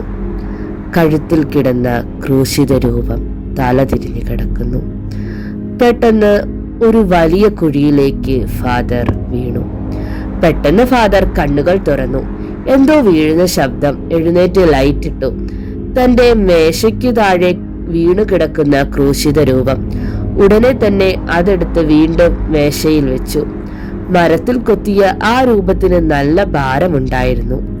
വിയർപ്പിൽ കുളിച്ച ഫാദർ കുറച്ച് വെള്ളം കുടിച്ച് നേരിയൊരു കിതപ്പ് അനുഭവപ്പെട്ടു. എന്തൊക്കെയാണ് താൻ കണ്ടത്? തന്റെ സംശയം ബലപ്പെട്ടു. ജോർജ് ബെർണാഡ് തിരിച്ചു വന്നു കഴിഞ്ഞു. ഹരി പറഞ്ഞ പോലെ അവനെ പൂർണ്ണമായും ദുരാത്മാവാകാൻ അനുവദിച്ചുകൂടാ. നാളെ തന്നെ ഹരിയെ കാണണം. ക്ലോക്കിൽ ടൈം 2 അടിച്ചു. ഇനി ഉറങ്ങാനാവില്ല. ഫാദർ ബൈബിൾ എടുത്ത് കസാരയിലിരുന്നു. ഈ സമയം റോയിയുടെ റൂമിൽ ഉയരത്തിൽ ഒരു പുക മനുഷ്യരൂപമായി ആകൃതി കൊണ്ടു. റോയ് അതിന്റെ മുന്നിൽ രാജാവിന്റെ മുന്നിൽ പ്രജ എന്ന പോലെ കൈകെട്ടി നിന്നു. അതിൽ നിന്നും ഒരു ശബ്ദമുയർന്നു. നിന്നിൽ ഞാൻ വസിക്കാൻ കുറച്ചുകൂടി കാക്കേണ്ടതുണ്ട്. അടുത്ത അമാവാസി അത് സാധിക്കും. അതിന് നീ കുറച്ചു കാര്യങ്ങൾ ചെയ്യേണ്ടതുണ്ട്. സമയം പോലെ ഞാനത് നിന്നിലൂടെ ചെയ്യും. അതുവരെ ഞാൻ ഈ റൂമിലുണ്ടാകും. പുകച്ചുരുൾ പതിയെ മാഞ്ഞുപോയി. റോയ് സ്വപ്നത്തിലെന്ന പോലെ തന്റെ കട്ടിലിൽ കയറിക്കിടന്നു. പിറ്റേന്ന് ഞായറാഴ്ചയായിരുന്നു. തോമസ് രാവിലെ തന്നെ റോയിയുടെ റൂമിൽ ചെന്ന് വിളിച്ചു. എടാ, എഴുന്നേൽക്ക്, പള്ളിയിൽ പോകണ്ടേ? റോയ് കുറച്ചു കഴിഞ്ഞ് വന്ന് വാതിൽ തുറന്നു. തോമസ് അവനോട് ചോദിച്ചു, എന്താ പറ്റി എന്റെ മോന്? മുഖം വല്ലാതെ ഇരിക്കുന്നല്ലോ. വയ്യ എങ്കിൽ കിടന്നോ? റോയ് ചിരിച്ചുകൊണ്ട് പറഞ്ഞു, സാരമില്ല ഡാഡി, ഞാനൊന്ന് ഫ്രഷ് ആയിട്ട് വരാം. ഓക്കെ. തോമസ് ചിരിച്ചുകൊണ്ട് റോയിയുടെ മുടികളിലൂടെ വാത്സല്യപൂർവ്വം വിരലുകൾ ഓടിച്ചു. ശരി മോനെ. തോമസ് താഴേക്ക് പോയി. അന്ന് പള്ളിയിൽ ഫാദർ കുർബാന എടുക്കുമ്പോൾ മുന്നിലിരുന്ന റോയിയെ ഇടയ്ക്ക് നോക്കുന്നുണ്ടായിരുന്നു. ഒരു ഭാവമാറ്റവും ഇല്ലാതെ തന്നെ അവൻ ഇരിക്കുന്നു. കുർബാന കഴിഞ്ഞ് എല്ലാവരും പിരിഞ്ഞു തുടങ്ങി. ഫാദർ പെട്ടെന്ന് തോമസിനെ വിളിച്ചു. തോമസ്, പോകരുത്, എനിക്കൊരു കാര്യം സംസാരിക്കാനുണ്ട്. തോമസ് പുറത്ത് കാത്തുനിന്നു. പള്ളിക്ക് പുറത്ത് ഒരു മരത്തിൽ ചാരി നിന്നുകൊണ്ട് അവരെ സൂക്ഷ്മം നിരീക്ഷിച്ചുകൊണ്ട് ഹരിനാരായണനും ഉണ്ടായിരുന്നു. കുറച്ചു കഴിഞ്ഞ് ഫാദർ പള്ളിക്ക് പുറത്തു വന്നു. ഫാദർ വരുന്നത് കണ്ട തോമസും റോയും എഴുന്നേറ്റ് അവരോട് ഇരിക്കാൻ കൈകൊണ്ട് ആംഗ്യം കാണിച്ചുകൊണ്ട് ഫാദർ അവരുടെ സമീപമിരുന്നു. കുറച്ചു മാറി ഹരി നിൽക്കുന്നത് ഫാദർ കണ്ടിരുന്നു. തോമസ് ചോദിച്ചു, എന്താ ഫാദർ കാണണമെന്ന് പറഞ്ഞത്? ഫാദർ ചിരിച്ചുകൊണ്ട് പറഞ്ഞു, വേറെ ഒന്നുമല്ല, ഈ വ്യാഴാഴ്ച തോമസിന്റെ വീട്ടിൽ രാത്രിയിൽ ഒരു കുടുംബ പ്രാർത്ഥന നടത്തട്ടെ എന്ന് ചോദിക്കാനായിരുന്നു. എന്തെങ്കിലും തടസ്സമുണ്ടോ? അയ്യോ എന്റെ കർത്താവേ, എന്താ തടസ്സം?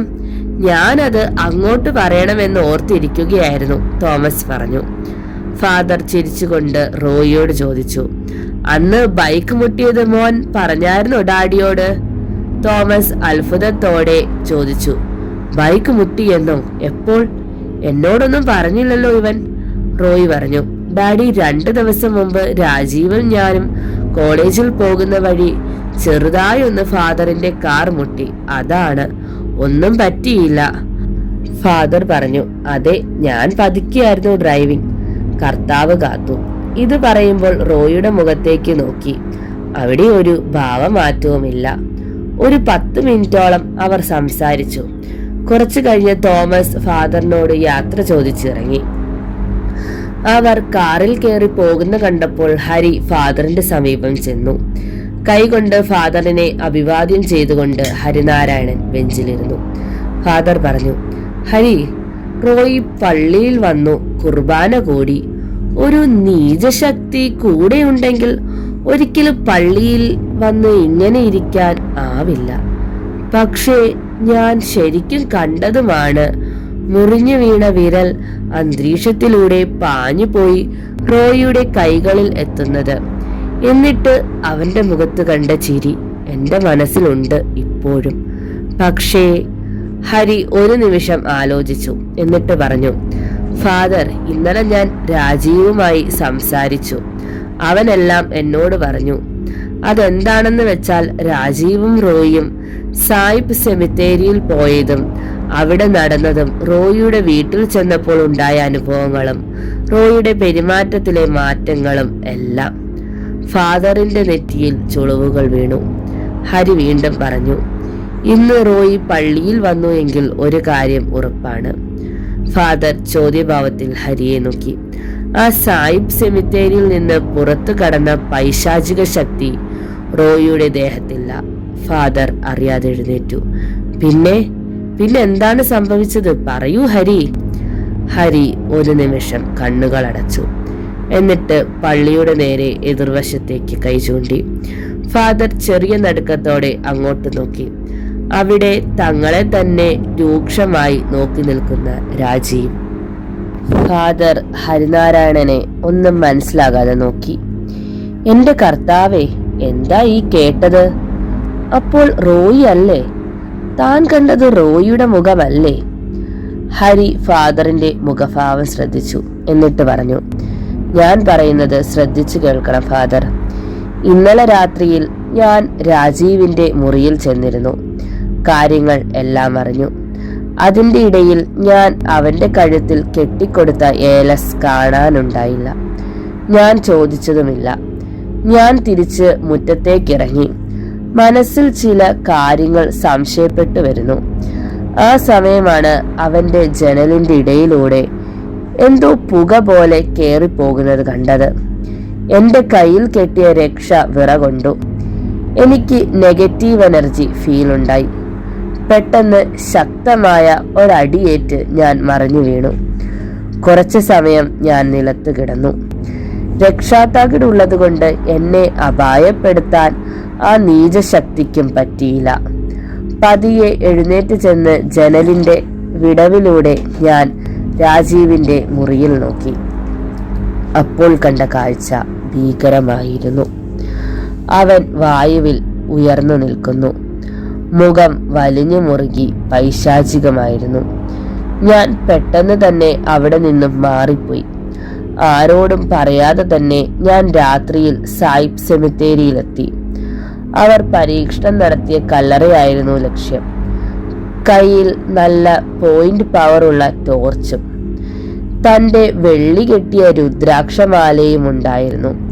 രാത്രിയിൽ ഏകദേശം 2 മണിയോടെ ഞാൻ അവിടെ ചെന്നു. കനത്ത ഇരുട്ടിൽ സെമിത്തേരി ഭീകരജീവിയെ പോലെ തോന്നി. അവർ പരീക്ഷണം നടത്തിയ ആ കല്ലറ ഞാൻ കണ്ടുപിടിച്ചു. അതിന്റെ മുകളിൽ ഗ്ലാസ് പൊട്ടിക്കിടക്കുന്നുണ്ട്. കല്ലറയിൽ എഴുതിയ പേര് വായിക്കാൻ നോക്കിയിട്ട് പറ്റുന്നില്ല. പെട്ടെന്ന് ഒരു വവ്വാൽ തലയ്ക്ക് മുകളിൽ വട്ടം ചുറ്റി പറക്കാൻ തുടങ്ങി.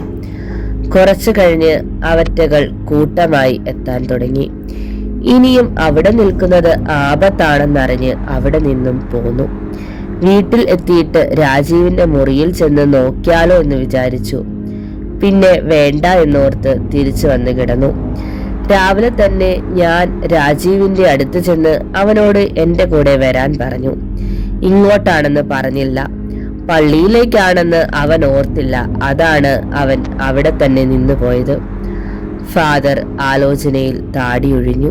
എന്നിട്ട് പറഞ്ഞു, അപ്പോൾ റോയിയുടെ ദേഹത്ത് ജോർജ് ബെർണാഡിനെ കണ്ടതോ? അതെങ്ങനെ? ഹരി പറഞ്ഞു, അന്ന് കല്ലറയിൽ വെച്ച് സംഭവിച്ച കാര്യം റോയി ആണ് ആദ്യം കണ്ടത്. റോയി ഈശ്വരവിശ്വാസം കൊണ്ട് നടക്കുന്ന ആളാണ്. അതുകൊണ്ട് പൂർണ്ണമായി അവനെ നിയന്ത്രിക്കാൻ ആ ശക്തിക്ക് പറ്റിയില്ല.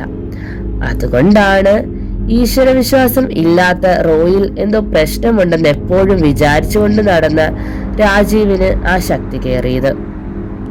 അതോടൊപ്പം തന്നെ റോയിയെ ഈ കുറച്ചു ദിവസം കൊണ്ട് പൂർണ്ണമായും ആ ശക്തിക്ക് കീഴ്പ്പെടുത്താൻ സാധ്യതയുണ്ട്. ഇവർ 2 പേരിലും ആ ശക്തിയുണ്ട്.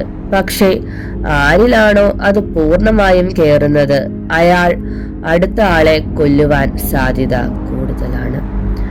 ഫാദർ വിഷമഘട്ടത്തിലായി. കർത്താവേ, എന്തെങ്കിലും വഴി കാണിച്ചു തരണമേ. അന്ന് 20 വർഷം മുൻപ് ജോർജ് ബെർണാഡ് പറഞ്ഞതുപോലെ സംഭവിക്കുമോ? ഇവിടെ ദുർമരണങ്ങൾ നടക്കുമോ? ഇല്ല, അതിന് അനുവദിച്ചുകൂടാ. ഫാദർ ഹരിയോട് പറഞ്ഞു, ഹരി, അവൻ പൂർണ്ണശക്തി ആകുന്നതിന് മുൻപ് അവനെ ഇല്ലാതെയാക്കണം. ഇല്ല എങ്കിൽ ഇവിടെ ദുരന്ത ഭൂമിയാകും. അത് അനുവദിച്ചുകൂടാ. നമുക്ക് ഇന്ന് രാത്രി തന്നെ അതിനുള്ള മുൻകരുതൽ എടുക്കണം. ഹരി പറഞ്ഞു, അതെ ഫാദർ, കുട്ടികൾ അപകടത്തിലാണ്. ഇത് തുടർന്നാൽ വലിയ വിപത്തിലാണ് അവസാനിക്കുക. ഫാദർ പറഞ്ഞത് ശരിയാണെങ്കിൽ ഇവിടെ നരബലിയാണ് നടക്കാൻ പോകുന്നത്. അത് ചെയ്യുന്നത് രാജീവായിരിക്കും, ബലിയാകുന്നത് റോയിയും. അത് അനുവദിച്ചുകൂടാ. ഇന്ന് തന്നെ ഞാൻ രാജീവിൽ നിന്ന് ആ ശക്തിയെ പറിച്ചെറിയും. പക്ഷേ അതോടെ റോയ് കൂടുതൽ അപകടത്തിലാകും. അത് കേട്ടപ്പോൾ ഫാദർ പറഞ്ഞു, നമുക്ക് സമയം കളയാനില്ല. ആദ്യം വേണ്ടത് സായിബ് സെമിത്തേരിയിൽ പോയി ആ കല്ലറ തകർക്കണം. എന്റെ ഊഹം വെച്ച് അന്ന് കുട്ടികൾ ഗ്ലാസിൽ വെച്ച മുട്ടയിൽ ഒരു ജീവൻ ഉണ്ടായിരിക്കണം. എങ്ങനെയോ ആ മുട്ട വിരിയാനുള്ള സമയമായിരുന്നു. അതാണ് പ്രശ്നമായത്. ശരിക്കും ഒരു ജീവൻ അവന് വീണ്ടും പുനർജന്മം നൽകി. അതിന്റെ ചോരയിലൂടെ തന്നെ അവൻ വീണ്ടും വന്നു. ഹരി പറഞ്ഞു. മൃഗബലിയാണ് അവിടെ അന്ന് നടന്നത് അല്ലേ ഫാദർ? ഫാദർ പറഞ്ഞു. അത് തന്നെയാണ് സംഭവിച്ചത്. കോഴിമുട്ടയിലുള്ളതും ഒരു പ്രാണൻ തന്നെയാണ്. ഇന്ന് രാത്രി തന്നെ നമ്മൾ തുടങ്ങുകയാണ്. രാത്രി ഒരു 10 മണിയോടെ നീ ഇവിടെ വരണം. ബാക്കി അപ്പോൾ പറയാം. അതിനു മുൻപ് ഞാൻ തോമസിന്റെ വീട് വരെ ഒന്ന് പോയിട്ട് വരാം. അത്രയും പറഞ്ഞുകൊണ്ട് ഫാദർ രാജീവ് നിന്ന സ്ഥലത്തേക്ക് നോക്കി. അവിടെ അവനെ കണ്ടില്ല. ഹരി പറഞ്ഞു. അവൻ വീട്ടിലെത്തിക്കാണും ഫാദർ. പകൽ നീചശക്തികൾ അവയുടെ ശക്തി പുറത്തെടുക്കില്ല. അല്ലെങ്കിൽ സാഹചര്യം ഒത്തുവരണം. ഇവിടെ പള്ളി പോസിറ്റീവ് എനർജി ഉള്ള സ്ഥലമാണ്. ഉദാഹരണം, പുറത്തേതെങ്കിലും നെഗറ്റീവ് എനർജി ഉള്ള സ്ഥലമാണെങ്കിൽ അവർക്ക് ശക്തി കൂടും. ഫാദർ, അവരുടെ ബൈക്ക് ഇടിച്ചത് എവിടെ വെച്ചാണ്, ഓർമ്മയുണ്ടോ? ഫാദർ കുറച്ചു നേരം ആലോചിച്ചു. അതെ, അവിടെ തന്നെ. ഞായറാഴ്ചകളിൽ ഇറച്ചി വെട്ടുന്ന ഒരു കടയുണ്ട് അവിടെ വെച്ചാണ്. ഹരി പറഞ്ഞു. യെസ്, അത് തന്നെ. അങ്ങനെ ഉള്ളിടം നെഗറ്റീവ് എനർജി കൂടുതൽ ഉള്ളിടമാണ്. തരത്തിൽ അതും ഒരു ബലിയാണല്ലോ. ബലം പ്രയോഗിച്ച് ഒരു ജീവൻ അപഹരിക്കുന്ന സ്ഥലം നെഗറ്റീവ് എനർജി കൂടുതലായിരിക്കും. അവിടെ വെച്ച് അവർക്ക് ശക്തി കൂടും. ഫാദർ പറഞ്ഞു. അപ്പോൾ ശരി. ഇതിന്റെ ഇടയിൽ നമ്മൾ വിട്ടുപോയ ഒന്നുണ്ട്, ആ പുസ്തകം. അത് ഇവിടെ തന്നെ ഉണ്ടാകും. കുട്ടികളുടെ കയ്യിൽ ഉണ്ടാകുമോ അത് എന്നൊരു സംശയമുണ്ട് ഹരി. എങ്കിൽ അപകടം കൂടുതലാണ്. ഹരി എഴുന്നേറ്റു. അങ്ങനെ ഒന്നുണ്ട് ഫാദർ. രാജീവ് പറഞ്ഞത് വെച്ച് നോക്കിയാൽ ആ പുസ്തകം റോയിയുടെ അടുത്ത് തന്നെയുണ്ട്. അതിൽ പറഞ്ഞ പ്രകാരമാണ് അവർ ആ പരീക്ഷണം നടത്തിയത്. ഫാദർ പറഞ്ഞു. എങ്കിൽ അത് കണ്ടെടുക്കണം, എന്നിട്ട് നശിപ്പിച്ചു കളയണം. തൽക്കാലം നമുക്ക് പിരിയാം, ബാക്കിയെല്ലാം വൈകുന്നേരം. ഈ സമയം രാജീവ് വീട്ടിൽ ചെന്ന് തന്റെ മുറിയിൽ കയറി വാതിലടച്ചിരിക്കുകയായിരുന്നു. കുറച്ചു കഴിഞ്ഞ് അവിടേക്ക് വന്ന ഹരിയെ കണ്ട് അമ്മ ഹരിയുടെ കൈ പിടിച്ചു മാറ്റിക്കൊണ്ടുപോയി. പറഞ്ഞു. ഹരി, നീ എവിടെയായിരുന്നു? ഇവൻ വന്നിട്ട് ഒരക്ഷരം പോലും മിണ്ടാതെ മുറിയിൽ കയറി വാതിലടച്ചു. എന്താ പറ്റിയത്? നീ വഴക്ക് വല്ലതും പറഞ്ഞോ ഇവനെ? ഹരി തന്റെ ചേച്ചിയെ ആശ്വസിപ്പിച്ചു. ഒന്നുമില്ല, ഞാൻ അവനോടൊന്ന് ചോദിക്കട്ടെ. ചേച്ചി തൽക്കാലം അങ്ങോട്ട് ശ്രദ്ധിക്കുകയേ വേണ്ട, കേട്ടല്ലോ. ഹരി രാജീവിന്റെ മുറിയിൽ ചെന്ന് വാതിലിൽ തട്ടി. കുറച്ചു കഴിഞ്ഞ് രാജീവ് വാതിൽ തുറന്നു. പിന്നെ ഹരിയെ നോക്കാതെ കട്ടിലിൽ പോയി കിടന്നു. ഹരി കട്ടിലിൽ ഇരുന്നു. മനസ്സിൽ നരസിംഹ മന്ത്രങ്ങൾ ഉരുവിട്ടുകൊണ്ടിരുന്നു. പിന്നെ മെല്ലെ അവനെ നെറ്റിയിൽ സ്പർശിച്ചു. പെട്ടെന്ന് രാജീവ് ഉറക്കെ പറഞ്ഞു. നിർത്തൂ, നിന്റെ നശിച്ച ജപം. എന്നെ ഇല്ലാതാക്കാൻ പറ്റില്ല നിനക്ക്. വേഗം ഇവിടെ നിന്ന് പോകൂ പുറത്ത്. രാജീവ് ഉഗ്രമായി മൂളിക്കൊണ്ടിരുന്നു. അതൊന്നും ശ്രദ്ധിക്കാതെ ഹരി ജപം തുടർന്നുകൊണ്ടിരുന്നു. ബന്ധന മന്ത്രങ്ങളാണ് ഹരി അടുത്തത് ചൊല്ലിയത്. രാജീവ് മുരളാൻ തുടങ്ങി. പക്ഷേ അവന്റെ കൈകൾ കട്ടിലിനോട് ബന്ധിച്ച നിലയിൽ എന്ന പോലെ ആയി. പതിയെ പതിയെ രാജീവിന്റെ കണ്ണുകൾ അടഞ്ഞു വന്നു. കുറച്ചു സമയം കഴിഞ്ഞ് രാജീവ് പൂർണ്ണമായും തളർന്നു വീണു. വാടിയ ചേമ്പിൻ തണ്ട് പോലെ കിടക്കുന്ന അവനെ ഹരി വാരിയെടുത്ത് തന്നോട് ചേർത്ത് പിടിച്ചു. പകൽ ആയതുകൊണ്ടും രാജീവ് അറിയാതെ കട്ടിലിൽ രാവിലെ തന്നെ ജപിച്ച തകിട് വെച്ചത് കൊണ്ടുമാണ് പെട്ടെന്ന് തന്നെ രാജീവിൽ നിന്നും ആ ശക്തി വിട്ടുപോയത്. രാജീവിന്റെ കഴുത്തിൽ വീണ്ടും ജപിച്ച തകിട് ഹരി കെട്ടി. ഒരു നിമിഷം കൂടി പ്രാർത്ഥിച്ചു. എന്നിട്ട് മുറിക്ക് പുറത്തിറങ്ങി. മുറി പുറത്തു നിന്നും പൂട്ടി. എന്നിട്ട് ചേച്ചിയോട് വിളിച്ചു പറഞ്ഞു. രാജീവിനെ ഇപ്പോൾ വിളിക്കണ്ട. അവന്റെ ഉറക്കം കഴിഞ്ഞ് അവൻ വിളിക്കും, അപ്പോൾ തുറന്നാൽ മതി. പിന്നെ ഇനി അവനെ പുറത്ത് വിടരുത്. ഞാൻ പുറത്തേക്ക് പോകുന്നു. രാത്രി വരാൻ സാധ്യതയില്ല.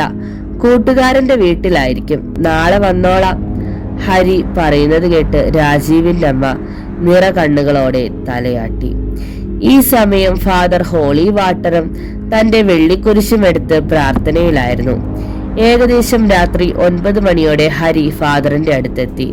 കൊച്ചുകുഞ്ഞിനോട് കുറച്ചു കഴിഞ്ഞ് എത്തിക്കൊള്ളാം എന്ന് പറഞ്ഞ് അവർ അവിടെ നിന്നും ഇറങ്ങി. കാറിൽ അവർ സായിപ്പ് സെമിത്തേരിക്ക് സമീപമെത്തി. കാർ ഒതുക്കിയിട്ടിട്ട് അവർ സായിപ്പ് സെമിത്തേരിയുടെ സമീപം എത്തി. ചീവീടുകളുടെ ശബ്ദം കൂടുതലായി. വവ്വാലുകൾ അവർ വരുന്നത് കണ്ട് ഇഷ്ടപ്പെടാതെ പോലെ ശബ്ദമുണ്ടാക്കി പറക്കാൻ തുടങ്ങി. എവിടെ നിന്നോ പട്ടികൾ ഓരിയിടാൻ തുടങ്ങി. അവരുടെ നെറ്റിയിൽ വിയർപ്പ് പൊടിഞ്ഞു. ഒരു കാറ്റിന്റെ ഹുങ്കാരം ഉയർന്നു. പെട്ടെന്ന് ആകാശത്തൊരു മിന്നൽ പിണർ പാഞ്ഞു. ചന്ദ്രൻ കാർമേഘങ്ങൾക്കിടയിലേക്ക് ഒളിച്ചു. ഹരി തന്റെ ടോർച്ച് തെളിയിച്ചുകൊണ്ട് മുന്നോട്ട് നടന്നു. ഒരു കൈയിൽ ഫാദറിന്റെ കൈ മുറുകെ പിടിച്ചുകൊണ്ട് ആ കല്ലറയ്ക്ക് സമീപമെത്തി. ടോർച്ചിന്റെ വെട്ടത്തിൽ ആ കല്ലറയ്ക്ക് മുകളിൽ പൊട്ടിക്കിടക്കുന്ന ഗ്ലാസ് അവർ കണ്ടു. ഫാദർ ഹരിയുടെ കയ്യിൽ നിന്നും ടോർച്ച് എടുത്ത് കല്ലറയുടെ ഒരു സൈഡിൽ അടിച്ചു. അവിടെ അവ്യക്തമായ അക്ഷരങ്ങൾ കണ്ട് ഫാദർ ഹരിയെ നോക്കി. ആ നോട്ടത്തിന്റെ അർത്ഥം മനസ്സിലായ ഹരി അവിടെ ഇരുന്ന് അതിലെ പൊടിയും മറ്റും തുടച്ചു കളഞ്ഞു. എന്നിട്ട് ഫാദറിന്റെ സമീപം ചെന്നു. അങ്ങോട്ട് ടോർച്ചടിച്ചു നോക്കിയ ഫാദർ വിറങ്ങലിച്ചു പോയി. വീഴാതെ ഇരിക്കാൻ ഹരിയുടെ ചുമലിൽ അള്ളിപ്പിടിച്ചു. ആ പേര്, അത് ഒരു പൊട്ടിച്ചിരി സായിപ്പ് സെമിത്തേരിയിൽ അലയടിച്ചു. ആകാശം കൂടുതൽ കാർമേഘത്തിൽ മൂടി. ഹരിയുടെ രക്ഷ ചുട്ടുപഴുത്തു തുടങ്ങി. സെമിത്തേരിയിൽ നിന്ന് അവ്യക്തമായ ശബ്ദങ്ങൾ ഉയർന്നു തുടങ്ങി. ഹരിനാരായണൻ കണ്ണുകൾ അടച്ച് നരസിംഹ മന്ത്രത്തിന്റെ എടുക്കുകൾ ചൊല്ലാൻ തുടങ്ങി. ഫാദർ മുന്നോട്ട് നോക്കി. ഇരുട്ടിൽ തിളങ്ങി നിൽക്കുന്ന അനേകം കണ്ണുകൾ. അവ കൂടി വന്നുകൊണ്ടിരുന്നു. ബെർണാഡിന്റെ പുച്ഛം കലർന്ന അട്ടഹാസം അവിടെ മുഴങ്ങി. പോരാട്ടം തുടങ്ങിക്കഴിഞ്ഞു. ആ കല്ലറയിൽ അടക്കം ചെയ്ത ആളുടെ പേര് വായിച്ച ഫാദർ ഹരിയെ നോക്കി. കല്ലറയിലേക്ക് വിരൽ ചൂണ്ടി ഹരി അങ്ങോട്ട് നോക്കി. റോയ് തോമസ്. ജനനം 20/3/2000. മരണം 20/7/2020. ഹരിയുടെ നെറ്റിൽ വിയർപ്പ് പൊടിഞ്ഞു. എന്താ ഇതിന്റെ അർത്ഥം? അവർ പരസ്പരം നോക്കി. ഈ സമയം കല്ലറയിൽ നിന്നും അതിന്റെ മൂടി പ്രത്യേക ശബ്ദത്തോടെ മാറിക്കൊണ്ടിരുന്നു. അവർ അങ്ങോട്ട് നോക്കി. കല്ലറയിൽ നിന്നും പുകച്ചുരുൾ ഉയർന്നു വന്നു. തങ്ങളുടെ രാജാവിനെ വരവേൽക്കാൻ എന്ന പോലെ വവ്വാലുകൾ ശബ്ദമുണ്ടാക്കി സെമിത്തേരിക്ക് ചുറ്റും പറന്നു. അവർ നോക്കി നിൽക്കെ കല്ലറയ്ക്ക് മുകളിൽ അതൊരു മനുഷ്യരൂപം ആയി രൂപപ്പെട്ടു. മനുഷ്യ ശരീരം ചീഞ്ഞ ഗന്ധം അവിടെ മുഴുവൻ വ്യാപിച്ചു. ഹരി തന്റെ മനസ്സിൽ വീണ്ടും നരസിംഹ മന്ത്രങ്ങൾ ചൊല്ലാൻ തുടങ്ങി. ഫാദർ തന്റെ കയ്യിലെ കുരിശൊന്നുകൂടി മുറുകെ പിടിച്ചു. കല്ലറയിൽ നിന്ന രൂപം തന്റെ കൈകൾ ഉയർത്തി. പെട്ടെന്ന് കൂട്ടം കൂടിയ വവ്വാലുകൾ പറന്ന് അകന്നു. കനത്ത നിശബ്ദത അവിടെ മുഴങ്ങി. അവർ രണ്ടുപേരും കല്ലറയിൽ നിന്ന രൂപത്തിൽ നോക്കി. അന്ധകാരം പതിയെ നീങ്ങി. ചന്ദ്രൻ അതിന്റെ പൂർണ്ണ ശോഭയിൽ തന്നെ എത്തി. കുപ്പിച്ചില്ലുകൾ ഉയരുന്ന ശബ്ദത്തിൽ ആ രൂപം സംസാരിക്കാൻ തുടങ്ങി. ഈ കൂടിക്കാഴ്ച ഞാൻ ഒരുക്കിയതാണ്. നിങ്ങൾ ഇവിടെ വരും എന്ന് എനിക്കറിയാമായിരുന്നു. ഇവിടെ ഈ കല്ലറയിൽ അവർ വന്നത് തന്നെ എൻ്റെ ഇടപെടൽ മൂലമാണ്. ഇതിലേക്ക് ഞാൻ എൻ്റെ ശക്തിയെ അയച്ചു. വർഷങ്ങളായി ഞാൻ നിന്റെ പുറകെ ഒരു അവസരം കാത്ത് നടക്കുകയായിരുന്നു. അത് കേട്ടപ്പോൾ ഫാദർ പറഞ്ഞു, ഇപ്പോഴും ഞാൻ പറയുന്നു, നിനക്കൊന്നും ചെയ്യാൻ സാധ്യമല്ല. നീ മരിച്ചവനാണ്. കർത്താവിന്റെ സന്നിധിയിൽ നിനക്ക് എന്നെ ഒന്നും ചെയ്യാൻ സാധ്യമല്ല. ഉറക്കെയുള്ളൊരു ചിരിയാണ് പകരം മുഴങ്ങിയത്. പെട്ടെന്ന് കല്ലറയിൽ നിന്നുള്ള ഒരു ഭാഗം അതിവേഗത്തിൽ അവരുടെ നേരെ വന്നു. ഹരി പെട്ടെന്ന് തന്നെ ഫാദറിനെ തള്ളിമാറ്റി. ഹരിക്ക് മാറാൻ സാധിച്ചില്ല. അതിനു മുൻപ് ആ കോൺക്രീറ്റ് കട്ട ഹരിയുടെ തോളിൽ ശക്തിയായി വന്നിടിച്ചു. ഫാദർ ഉറക്ക വിളിച്ചുപോയി, ഹരി! പെട്ടെന്ന് കാറ്റിന്റെ ശക്തി കൂടാൻ തുടങ്ങി. ഫാദർ ഒരു വിധത്തിൽ എണ്ണീറ്റു. ഹരിയുടെ അടുത്തെത്തി. കയ്യിൽ കരുതിയ വെള്ളമെടുത്ത് മുഖത്ത് തളിച്ചു. ഹരി കണ്ണുകൾ തുറന്നു. ഫാദർ മുകളിലേക്ക് നോക്കി. ഓ ജീസസ്, ജീസസ് എന്ന് വിളിച്ചു. ഹരി ഫാദറിനെ പിടിച്ചെഴുന്നേറ്റു. കൈ വേദന അസഹ്യമാണ്. അവർ കല്ലറയിൽ നോക്കി. അവിടെ ആ രൂപം ഇല്ലായിരുന്നു. അവർ മുന്നോട്ട് ചെന്ന് നോക്കി. കല്ലറയ്ക്കുള്ളിൽ നിന്നും അതിരൂക്ഷമായ ദുർഗന്ധം വമിക്കുന്നു. അതിന്റെ മൂടിയുടെ ഒരു ഭാഗമാണ് ഹരിയുടെ തോളിൽ ഇടിച്ചത്. ഹരി ഫാദറിനോട് പറഞ്ഞു, ഫാദർ, ഈ കല്ലറ വേഗം ശുദ്ധീകരിക്കണം, ഇല്ലെങ്കിൽ അത് അപകടമാണ്. കാരണം ഈ കല്ലറയിൽ എന്തോ ഒരു ദുരാത്മാവുണ്ട്. റോയി പുസ്തകം വായിച്ചപ്പോൾ തന്നെ അതിനുവേണ്ടി അവൻ ഒരുക്കങ്ങൾ തുടങ്ങിക്കഴിഞ്ഞിരുന്നു. ഫാദർ ഒന്ന് ആലോചിച്ചു, എന്നിട്ട് പറഞ്ഞു, അത് വേണ്ട ഹരി, ഇവിടെ വെച്ച് വേണം അവനെ ഇല്ലാതാക്കാൻ. ഇപ്പോൾ അവൻ മാഞ്ഞു പോയത് നമ്മളെ ഭയന്നല്ല. സമയം നോക്ക്, 4 മണിയാകുന്നു. ഇനി അവന്റെ ശക്തി കുറയും, അതവൻ അറിയാം. ഒരു പ്രാവശ്യം കൂടി നമുക്കിവിടെ വരണം, അന്നാവട്ടെ അവന്റെ അവസാനം. അവർ സെമിത്തേരിക്ക് പുറത്തേക്ക് നടന്നു. ഹരി തന്റെ തോളിൽ നോക്കി. ചതഞ്ഞു പോയിരിക്കാം, ഫാദർ പറഞ്ഞു. എന്റെ മുഖം നോക്കിയാണ് ആക്രമണം ഉണ്ടായത്, എന്നെ ഇല്ലാതാക്കാൻ. ഹരി ഇന്ന് വീട്ടിൽ പോകണ്ട, എന്റെ മുറിയിൽ പോകാം. അവിടെ കുഴമ്പുണ്ട്, തിരുമി നോക്കാം, ഇല്ലെങ്കിൽ ഹോസ്പിറ്റലിൽ പോകാം. അവർ കാറിൽ കയറി. ഫാദർ കാർ മുന്നോട്ടെടുത്തു. ഇരുട്ടിൽ വെളിച്ചത്തിന്റെ 2 കണ്ണുകൾ പോലെ കാർ പാഞ്ഞുപോയി. റൂമിൽ ചെന്നപാടെ ഫാദർ ഹരിയുടെ കുർത്തി അഴിക്കാൻ പറഞ്ഞു. എന്നിട്ട് തന്റെ കൈവശമിരുന്ന കുഴമ്പെടുത്ത് തിരുമാൻ തുടങ്ങി. കൊച്ചുകുഞ്ഞിനെ വിളിച്ചു. എന്നിട്ട് കുറച്ച് വെള്ളം ചൂടാക്കി തരാൻ പറഞ്ഞു. കുറച്ചു കഴിഞ്ഞ് കുഴമ്പ് പുരട്ടിയ ഭാഗം ചൂടും പിടിച്ചതോടെ ഹരിയുടെ ചതവ് ചെറുതായി മാറി. അപ്പോഴേക്കും കൊച്ചുകുഞ്ഞ് ചായയുമായി വന്നു. ഹരിയെ കണ്ടപ്പോൾ ചോദിച്ചു, അല്ല, ആദ്യം ചോദിക്കണമെന്ന് കരുതി, ഹരി ഇന്നലെ ഇവിടെ ആയിരുന്നു അല്ലേ? ഫാദർ കൊച്ചുകുഞ്ഞിനോട് പറഞ്ഞു. അതെ, കുറച്ചു ദിവസം എന്റെ കൂടെ ആയിരിക്കും. ആ വാക്കുകളിലെ നീരസം മനസ്സിലാക്കിയ കൊച്ചുകുഞ്ഞ് തല ചൊറിഞ്ഞുകൊണ്ട് അവിടെ നിന്നും പോയി. ഹരി ഫാദറിനോട് ചോദിച്ചു, എനിക്ക് മനസ്സിലാകാത്ത കാര്യമുണ്ട് ഫാദർ, ആ കല്ലറയിൽ എങ്ങനെ റോയിയുടെ പേര് വന്നു? ഫാദർ ചായ ഒരു നുറുക്ക് കുടിച്ചുകൊണ്ട് പറഞ്ഞു, അത് മനസ്സിലായില്ലേ? നമ്മുടെ മനസ്സിന്റെ ഏകാഗ്രത കളയാൻ വേണ്ടി അവൻ കാണിച്ച ഒരു മായ മാത്രമാണത്. നമ്മൾ ഒരു നിമിഷം പകച്ചുപോയില്ലേ? അങ്ങനെ വരുമ്പോൾ നമ്മുടെ മേൽ നെഗറ്റീവ് ശക്തിക്ക് ആധിപത്യം നേടാൻ കഴിയും. ആ സമയം ഞാനാണ് ശരിക്കും ഞെട്ടിയത്. ഹരി മനസ്സിൽ ജപം നടത്തുകയായതിനാൽ എന്റെ നേരെയാണ് ആക്രമണം ഉണ്ടായത്. ഹരി പറഞ്ഞു. അതാണല്ലേ, നമ്മുടെ മനസ്സിനോളം വലിയ ഒരു ശക്തിയുമില്ല, ഫാദർ പറഞ്ഞു. ഹരിയുടെ തോളിൽ പ്രശ്നമില്ല എങ്കിൽ നമുക്കൊന്ന് തോമസിന്റെ വീട് വരെ പോകണം. ഹരി പറഞ്ഞു. പോകാം ഫാദർ, കുഴമ്പേറ്റു എന്ന് തോന്നുന്നു, ഇപ്പോൾ പ്രശ്നം തോന്നുന്നില്ല. ആ പുസ്തകം റോയിക്ക് എങ്ങനെ കിട്ടിയെന്ന് അറിയണം, അത് നശിപ്പിക്കുകയാണ് പ്രധാന ലക്ഷ്യം, ഫാദർ പറഞ്ഞു. അതെ, ആ പുസ്തകം, അത് നശിപ്പിച്ചേ മതിയാകൂ. ഇനി ഇങ്ങനെ ഒരു കാര്യം നടന്നുകൂടാ. ഈ കാലത്ത് ഇങ്ങനെ ഒരു കാര്യം അറിഞ്ഞാൽ ആളുകൾ പരിഹസിച്ച് ചിരിക്കും. അന്ന് ഉച്ചഭക്ഷണം കഴിഞ്ഞ് അവർ കാറിൽ തോമസിന്റെ വീട്ടിലെത്തി. കാർ മുറ്റം കടന്നപ്പോൾ ഒരു സൈഡിൽ തോമസും ആലീസും നിൽക്കുന്നത് കണ്ടു. കാർ അവിടെ തന്നെ നിർത്തി അവർ ഇറങ്ങി. ഡോർ തുറന്നിറങ്ങുന്ന ഫാദറിനെ കണ്ടപ്പോൾ അവർ അങ്ങോട്ട് വന്നു. ഈശോ മിശിഹായ്ക്ക് സ്തുതിയായിരിക്കട്ടെ അച്ചോ എന്ന് പറഞ്ഞു. അവരെ ആശീർവദിച്ചുകൊണ്ട് ഫാദർ ചോദിച്ചു, എന്താ നിങ്ങൾ ഇവിടെ നിൽക്കുന്നത്? അപ്പോഴാണ് ഹരിയെ അവർ ശ്രദ്ധിച്ചത്. അല്ല, ഹരി കൂടെ ഉണ്ടായിരുന്നോ? പെട്ടെന്ന് കണ്ടില്ല. ഞങ്ങളുടെ ജിമ്മിയെ കാണാനില്ലായിരുന്നു. ഇന്നലെ കവലയിൽ വെച്ച് ഞാൻ പിടിച്ചുകൊണ്ട് വന്നതാണ്. ഇന്ന് വീണ്ടും രാവിലെ കണ്ടില്ല. ഇപ്പോൾ ദാ ഇവിടെ ചത്തു കിടക്കുന്നു, തോമസ് വിഷമത്തോടെ പറഞ്ഞു. ഫാദറും ഹരിയും പരസ്പരം നോക്കി. ആലീസ് പറഞ്ഞു, ഞാൻ പോയി തണുത്ത വെള്ളം എടുക്കാം, നിങ്ങൾ സംസാരിക്ക്. അവർ ജിമ്മിയുടെ അടുത്ത് ചെന്ന് നോക്കി. അതിന്റെ കണ്ണുകൾ എന്തോ കണ്ട് ഭയന്ന പോലെ തുറിച്ചിരിക്കുന്നു. നാക്ക് വെളിയിൽ ആയിരുന്നു. ഹരി പതുക്കെ അതിന്റെ അടുത്തിരുന്നു. കഴുത്തിൽ എന്തോ പിടിച്ച പാട് കണ്ടു. രോമം പതുക്കെ വകഞ്ഞു നോക്കിയ ഹരി കണ്ടു കഴുത്തിൽ പകുതിയോളം ആഴത്തിൽ വലിയൊരു മുറിവ്. ഹരി ഫാദറിനെ നോക്കി.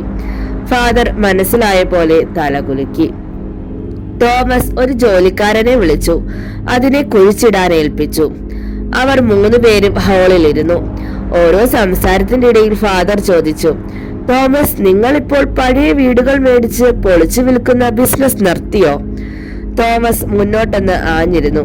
എന്നിട്ട് ശബ്ദം താഴ്ത്തി പറഞ്ഞു, അത് ഫാദർ, ഞാൻ കഴിഞ്ഞ മാസം ഹൈ റേഞ്ചിൽ ഒരു സ്ഥലത്ത് ഒരു സായിപ്പ് താമസിച്ചിരുന്ന വീട് കൊടുക്കാനുണ്ട് എന്നറിഞ്ഞു ചെന്നു. അവിടെ ചെന്നപ്പോൾ കൊള്ളാമെന്ന് തോന്നി. കല്ല് കൂട്ടിയുള്ള ഒരു പേരാണ് ആ സ്ഥലം. അത് പോട്ടെ.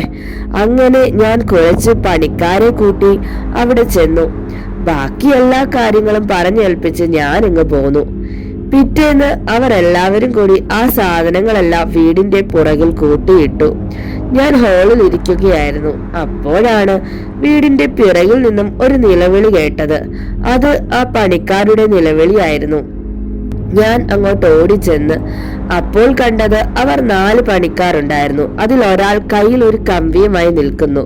മറ്റൊരാളുടെ തല പൊട്ടി ചോര ഒലിക്കുന്നു. കമ്പിയുമായി നിൽക്കുന്ന ആളുടെ മുഖഭാവം കണ്ട ഞാൻ ഞെട്ടിപ്പോയി. അവർ കിതച്ചുകൊണ്ട് നിൽക്കുന്നു. മറ്റു 2 പേര് എന്നെ കണ്ടപ്പോൾ ഓടി വന്നു. മുതലാളി, ഇവൻ പെട്ടെന്നാണ് കമ്പിവടി എടുത്ത് ആക്രമിച്ചത്. ആരും പ്രതീക്ഷിക്കാതെയാണ് സംഭവം. ഞാൻ അവനോട് വിളിച്ചു പറഞ്ഞു, എന്താ ഇത്? ഇവരെന്തെങ്കിലും പറ്റിയാൽ ഞാൻ സമാധാനം പറയണം. കുറച്ചു നേരം എന്നെ നോക്കി നിന്നിട്ട് അവൻ മുകളിലേക്ക് നോക്കി എന്തോ പിറുപിറുക്കുന്നത് കണ്ടു. അടുത്ത നിമിഷം അവൻ കയ്യിലിരുന്ന ഇരുമ്പ് വടി ദൂരെ എറിഞ്ഞു. 2 കൈയും തലയിൽ അടിച്ചുകൊണ്ട് ഓടിപ്പോയി. വിറച്ചുകൊണ്ട് നിന്ന അവന്റെ കൂട്ടുകാരെ ഞാൻ ക്യാഷ് കൊടുത്ത് പറഞ്ഞു വിട്ടു. എന്റെ സ്ഥിരം ജോലിക്കാരായിരുന്നു അവർ. അതോടെ ഞാൻ കുറച്ചു നാളുകൾ ആ വർക്ക് ഉപേക്ഷിച്ചു ഫാദർ ഒരു ദീർഘനിശ്വാസം എടുത്തു. തോമസ്, ഞാൻ വീടിന്റെ പുറകിൽ ഒന്ന് നോക്കട്ടെ. എനിക്ക് ആവശ്യമുള്ളത് എന്തെങ്കിലും ഉണ്ടോ എങ്കിലോ?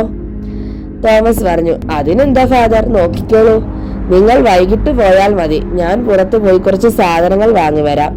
തോമസ് പുറത്തേക്ക് പോയി. ഫാദറും ഹരിയും കൂടി ആ വീടിന്റെ പുറകുവശത്തെത്തി. ആ പഴയ വീടിന്റെ അവശിഷ്ടങ്ങൾ അവർ കണ്ടു. അവിടെ എത്തിയ ഹരി പെട്ടെന്ന് ഫാദറെ വിളിച്ചു. ഇങ്ങോട്ട് വരൂ ഫാദർ.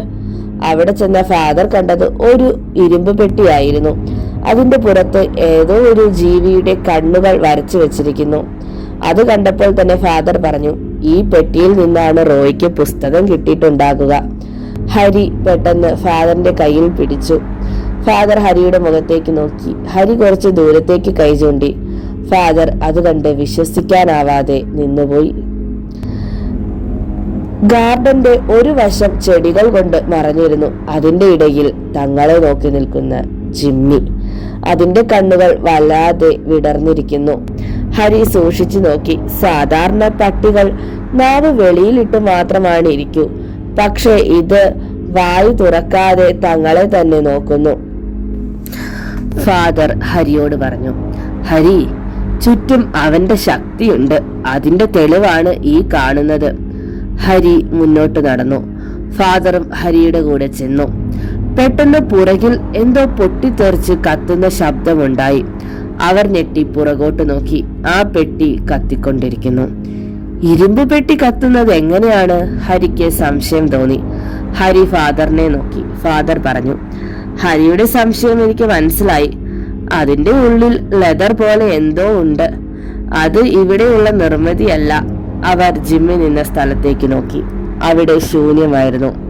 ഫാദർ ഹരിയോട് പറഞ്ഞു, നമ്മുടെ ശ്രദ്ധ അവിടെ നിന്നും തിരിക്കാനായിരുന്നു അവന്റെ ഉദ്ദേശം. അത് അവൻ നടത്തി.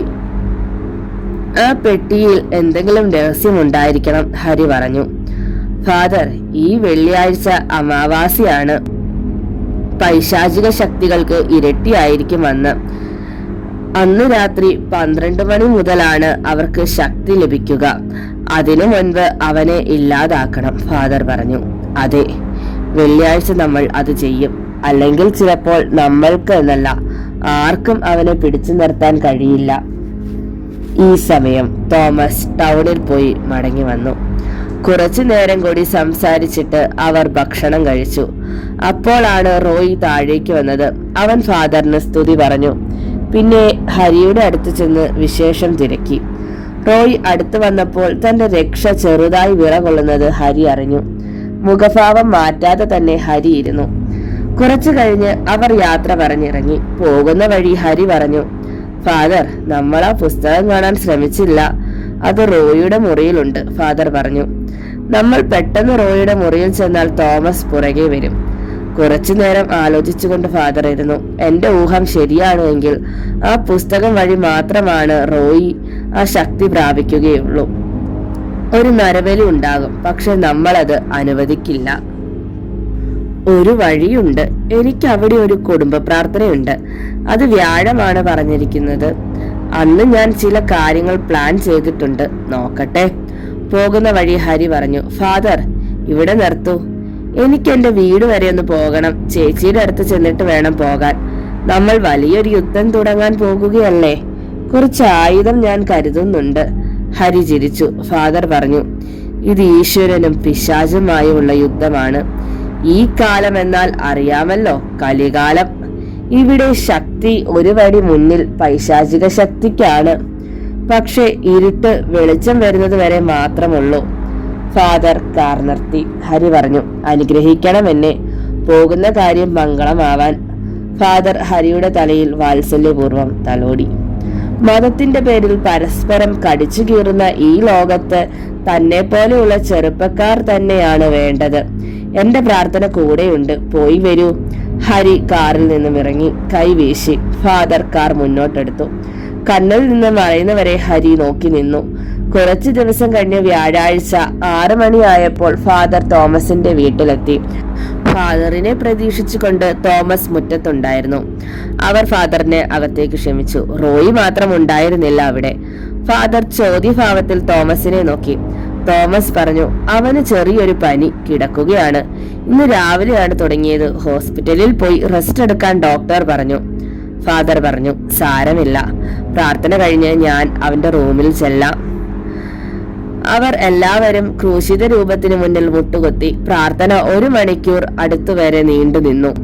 എല്ലാവർക്കും സ്തുതി കൊടുത്ത് ഫാദർ റോയിയുടെ മുറിയിൽ പോകാൻ തുടങ്ങി. തോമസ് പുറകെ ചെന്നപ്പോൾ ഫാദർ കൈകൊണ്ട് വിലക്കി. എന്നിട്ട് മുകളിലുള്ള റോയിയുടെ മുറിയിലെത്തി. വാതിൽ അടച്ചിട്ടിട്ടുണ്ട്. ഫാദർ താഴേക്ക് നോക്കി. അവരെല്ലാം ഭക്ഷണം വിളമ്പുന്ന തിരക്കിലാണ്. ഫാദർ മെല്ലെ വാതിലിൽ മുട്ടി. അനക്കമൊന്നുമില്ല. കുറച്ചു നേരം ഫാദർ പ്രാർത്ഥനാനിരതനായി. കർത്താവേ, ഏറ്റെടുത്ത ഈ ദൗത്യം നിന്നിലൂടെ എന്നെ പൂർത്തിയാക്കാൻ അനുഗ്രഹിക്കണമേ. പെട്ടെന്ന് മുറിയിൽ നിന്നും അസാധാരണ ഒരു മൂളൽ ഉയരാൻ തുടങ്ങി. ഫാദർ പതുക്കെ ഡോർ ലോക്കിൽ പിടിച്ചു തിരിച്ചു. ഡോർ മെല്ലെ തുറന്നു. സെമിത്തേരിയിൽ അനുഭവപ്പെട്ട ഗന്ധം അവിടെ നിറഞ്ഞു. കനത്ത ഇരുട്ട് മാത്രം മുറിയിൽ. ഒരു ഭാഗത്ത് നിന്നും ഉഗ്രമൂളൽ കേൾക്കുന്നു. ഫാദർ ചുവരിൽ കൈ ഓടിച്ചു. സ്വിച്ച് ബോർഡ് കയ്യിൽ തടഞ്ഞു. ലൈറ്റ് ഇട്ടു. അടുത്ത നിമിഷം താഴെ നിന്നും കൂട്ടക്കരച്ചിൽ ഉയർന്നു. ഫാദർ ഒന്ന് ഞെട്ടി. മുറിയിൽ ചുവരിൽ ഒരു മൂലയിൽ ചിലന്തി കണക്കെ നിൽക്കുന്ന റോയ്. മുഖത്ത് തന്നെ പരിഹസിച്ചുകൊണ്ടുള്ള ചിരി.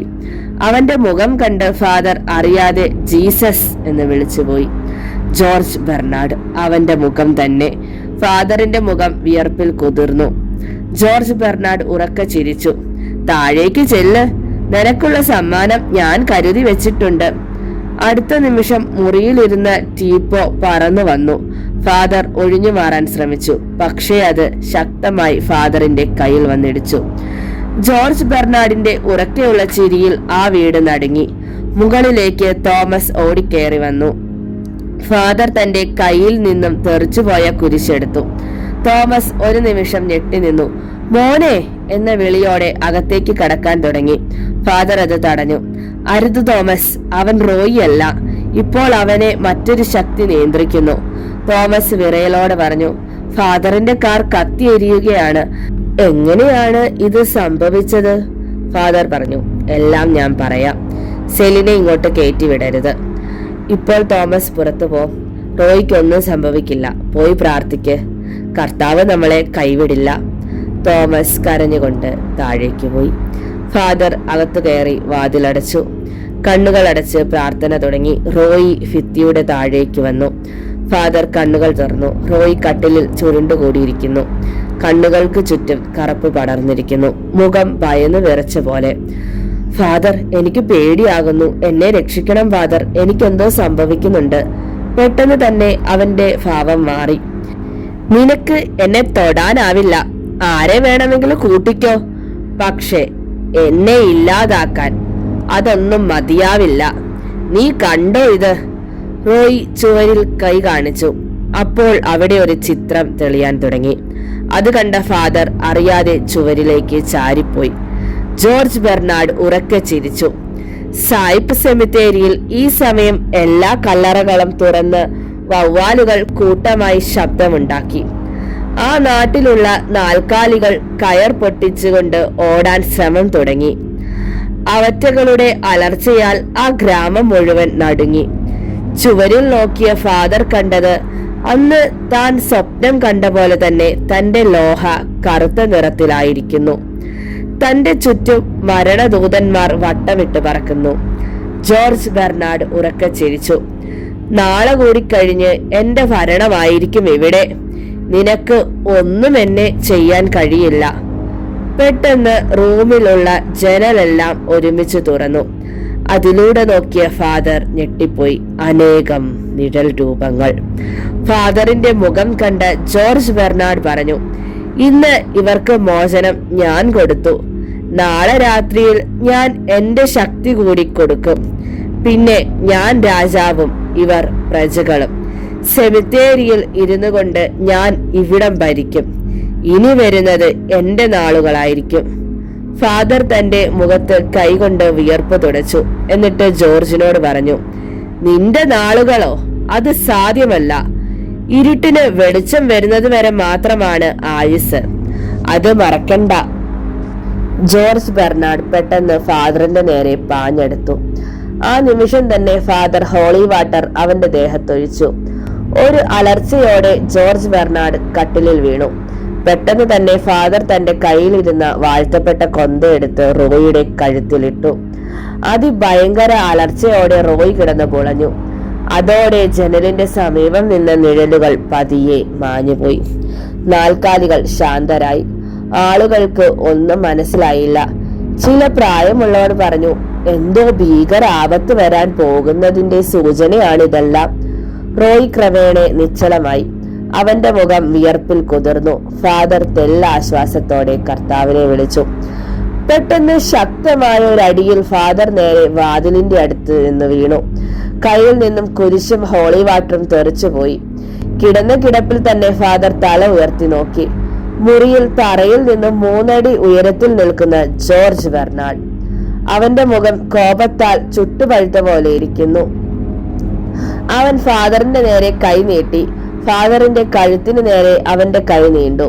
ഫാദറിന്റെ തൊട്ടടുത്ത് ആ കൈ വന്നു നിന്നു. അതിലേക്ക് നോക്കിയ ഫാദർ കണ്ടു 6 വിരലുകൾ.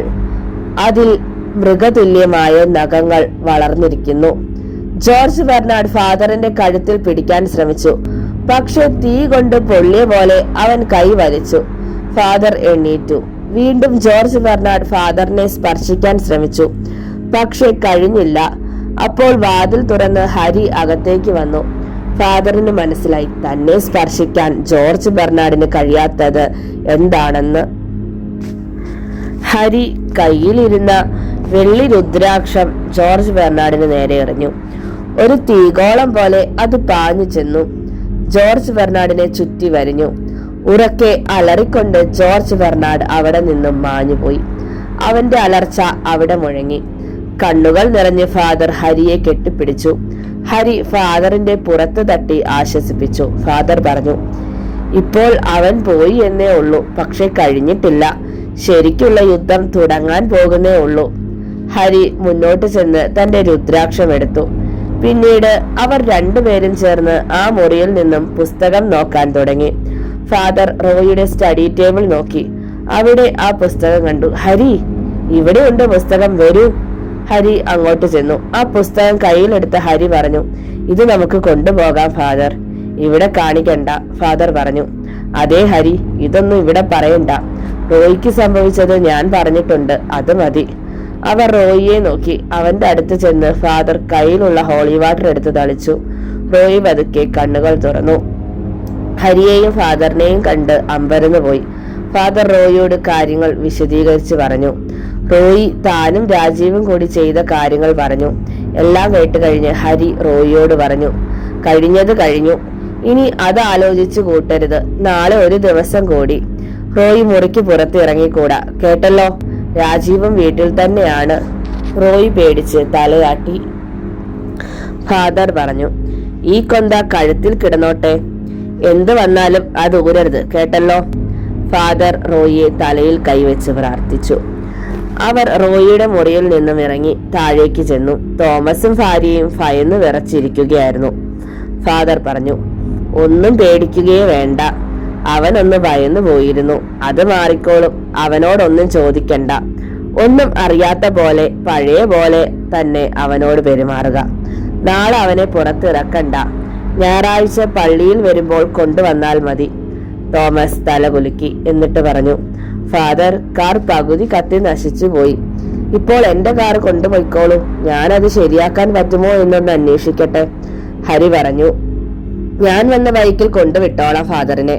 കാർ ശരിയാക്കാൻ പറ്റുമോ എന്നൊന്ന് നോക്കിയേക്ക്. ഹരി പുറത്തേക്കിറങ്ങി ബൈക്ക് എടുത്തു. ഫാദർ യാത്ര പറഞ്ഞു. ഹരിയുടെ ബൈക്കിന്റെ പിറകിൽ കയറി. കുറച്ചു സമയം കൊണ്ട് അവർ ഫാദറിന്റെ റൂമിലെത്തി. ബൈക്ക് പുറത്തൊതുക്കി വെച്ചിട്ട് ഹരിയും ഫാദറും റൂമിൽ കയറി. ഹരി തന്റെ തോൾസഞ്ചിയിൽ നിന്നും ആ പുസ്തകം എടുത്ത് മേശപ്പുറത്ത് വെച്ചു. ഫാദർ ഹരിയോട് പറഞ്ഞു, നീ തക്ക സമയത്ത് വന്നത് നന്നായി, ഇല്ല എങ്കിൽ ഞാനിപ്പോൾ ഉണ്ടാവില്ലായിരിക്കും. ഹരി പറഞ്ഞു, എന്റെ ഗുരുവിന്റെ നിർദ്ദേശമാണ് എന്നെ ഈ സമയം അവിടെ എത്തിച്ചത്. ഫാദറിന് ആപത്താണെന്ന് എന്നോട് പറഞ്ഞു. അപ്പോഴാണ് ഞാൻ ഓർത്തത് ഇന്നും കുടുംബ പ്രാർത്ഥന അവിടെയാണല്ലോ എന്നത്. പിന്നെ ഒന്നും ആലോചിക്കാതെ നേരെ ഇങ്ങ് പോന്നു. മുറ്റത്തെത്തിയ സമയം മുതൽ ഫാദറിന് ചുറ്റും ഞാൻ നരസിംഹ മന്ത്രം കൊണ്ട് ഒരു വലയം തീർത്തു. അതാണ് അവന് ഫാദറിന്റെ സമീപം അടുക്കാൻ കഴിയാതെ ഇരുന്നത്. ഫാദർ മുകളിലേക്ക് കൈ ഉയർത്തി പറഞ്ഞു, എല്ലാം കർത്താവ് തീരുമാനിച്ചു വെച്ചിട്ടുണ്ട്, അതുപോലെ നടക്കും. ഈ പുസ്തകം നമുക്ക് ഈ രാത്രിയിൽ തന്നെ നശിപ്പിച്ചു കളയണം. അതിന് പള്ളിയുടെ സമീപമാണ് നല്ലത്.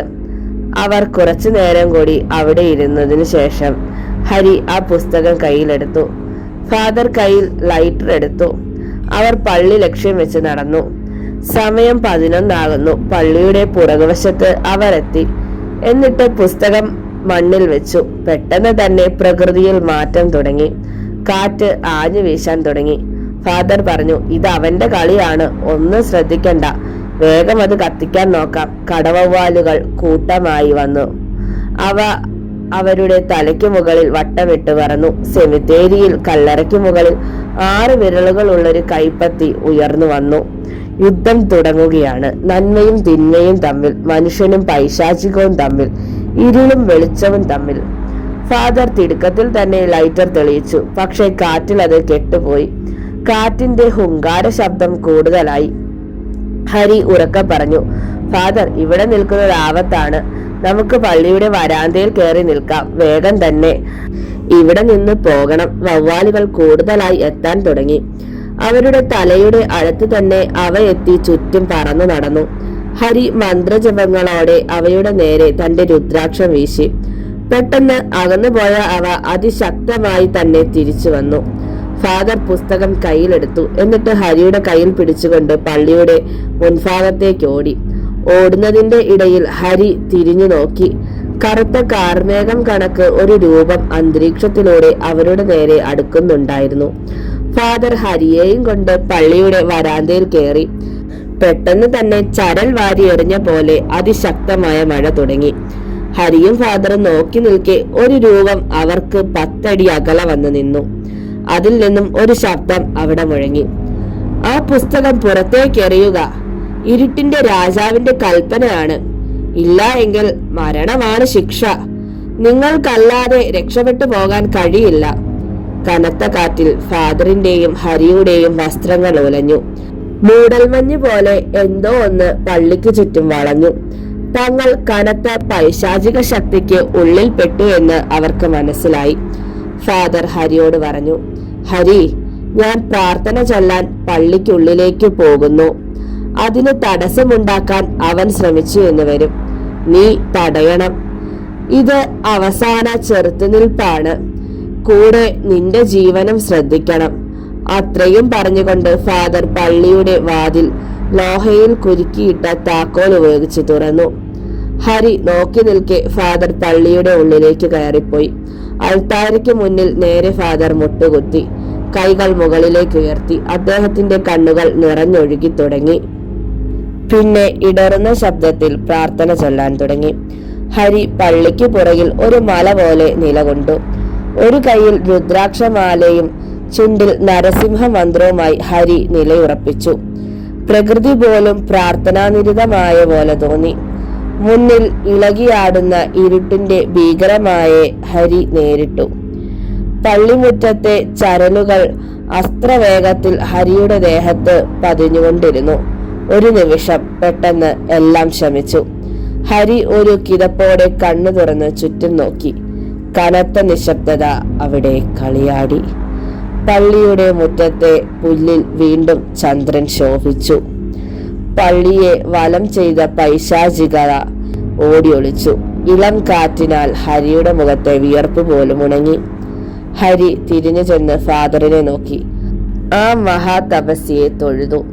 ഫാദറിന്റെ കണ്ണുകൾ നിറഞ്ഞൊഴുകി. ആ മുഖത്തെ ഈശ്വര ചൈതന്യം കണ്ട് ഹരിയുടെ കണ്ണുകൾ ആനന്ദത്താൽ നിറഞ്ഞു. കുറച്ചു സമയത്തിനു ശേഷം ഫാദർ കണ്ണുകൾ തുറന്നു. കർത്താവിന് നന്ദി പറഞ്ഞുകൊണ്ട് എഴുന്നേറ്റു. എന്നിട്ട് ഹരിയെ നോക്കി പറഞ്ഞു, നേരം വെളുക്കാൻ സമയമായി. ഈ സമയം നമ്മൾ പുസ്തകം കത്തിച്ചു കളയണം. വരൂ. അവർ ഇത്തവണ പള്ളിയുടെ മുറ്റത്ത് തന്നെ ആ പുസ്തകം കത്തിക്കാൻ തുടങ്ങി.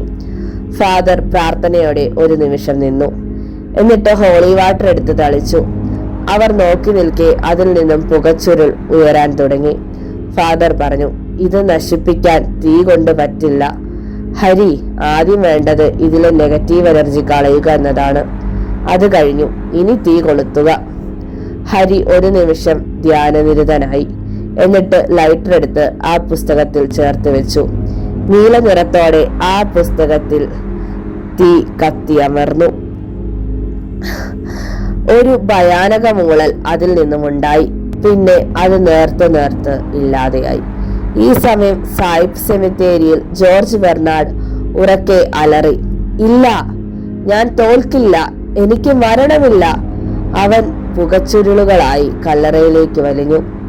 പള്ളിയുടെ മുന്നിൽ ഫാദറും ഹരിയും ആ പുസ്തകത്തിന്റെ അവസാന ഭാഗവും കത്തിയമരുന്നത് നോക്കി നിന്നു. ഫാദർ പറഞ്ഞു, ആദ്യഘട്ടം നമ്മൾ വിജയിച്ചു. പക്ഷെ ഇനിയാണ് ശരിക്കും യുദ്ധം. നമ്മൾ ഒരുങ്ങേണ്ടതാണ്. ഞാൻ ഉപവാസം അനുഷ്ഠിക്കാൻ പോകുന്നു.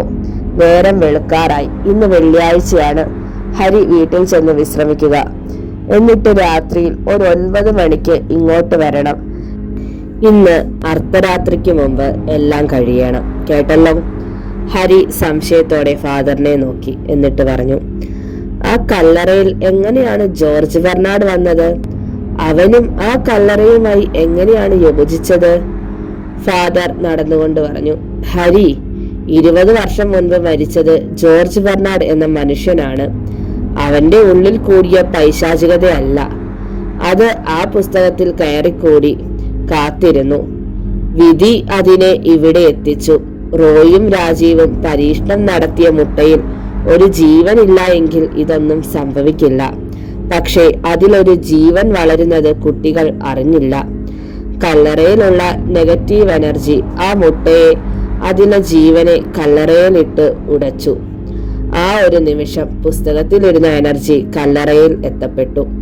പക്ഷെ ആ ശക്തി പരിപൂർണമായില്ല. അതിനൊരു നരബലി കൂടി വേണം. അതുകൊണ്ടാണ് രാജീവിലും ആ ശക്തി ഉണ്ടായത്. റോയിയെ കൊണ്ട് രാജീവിനെ ബലി കൊടുക്കുക, എന്നിട്ട് റോയിൽ കയറുക. പക്ഷേ അവന്റെ പദ്ധതി തകർത്ത് കളഞ്ഞത് ഹരിയാണ്. രാജീവിനെ ആ ശക്തിയിൽ നിന്നും അടർത്തി മാറ്റി. അല്ല എങ്കിൽ എനിക്ക് ഒറ്റയ്ക്ക് ഒന്നും ചെയ്യാനാവാതെ വന്നേനെ. ഫാദർ തിരിഞ്ഞു നിന്നു. എന്നിട്ട് ഹരിയുടെ തോളിൽ കൈ വെച്ചുകൊണ്ട് പറഞ്ഞു, കർത്താവ് എനിക്ക് തന്ന യോദ്ധാവാണ് കുട്ടി നീ. ഹരി ഫാദറിന്റെ കയ്യിൽ മുറുകെ പിടിച്ചുകൊണ്ട് പറഞ്ഞു, എന്റെ ഭാഗ്യമാണ് ഫാദർ. ഈ കർമ്മത്തിൽ ഞാനും കൂടി ഉൾപ്പെട്ടതിൽ എനിക്ക് ഗുരുതുല്യനാണ് അങ്ങ്.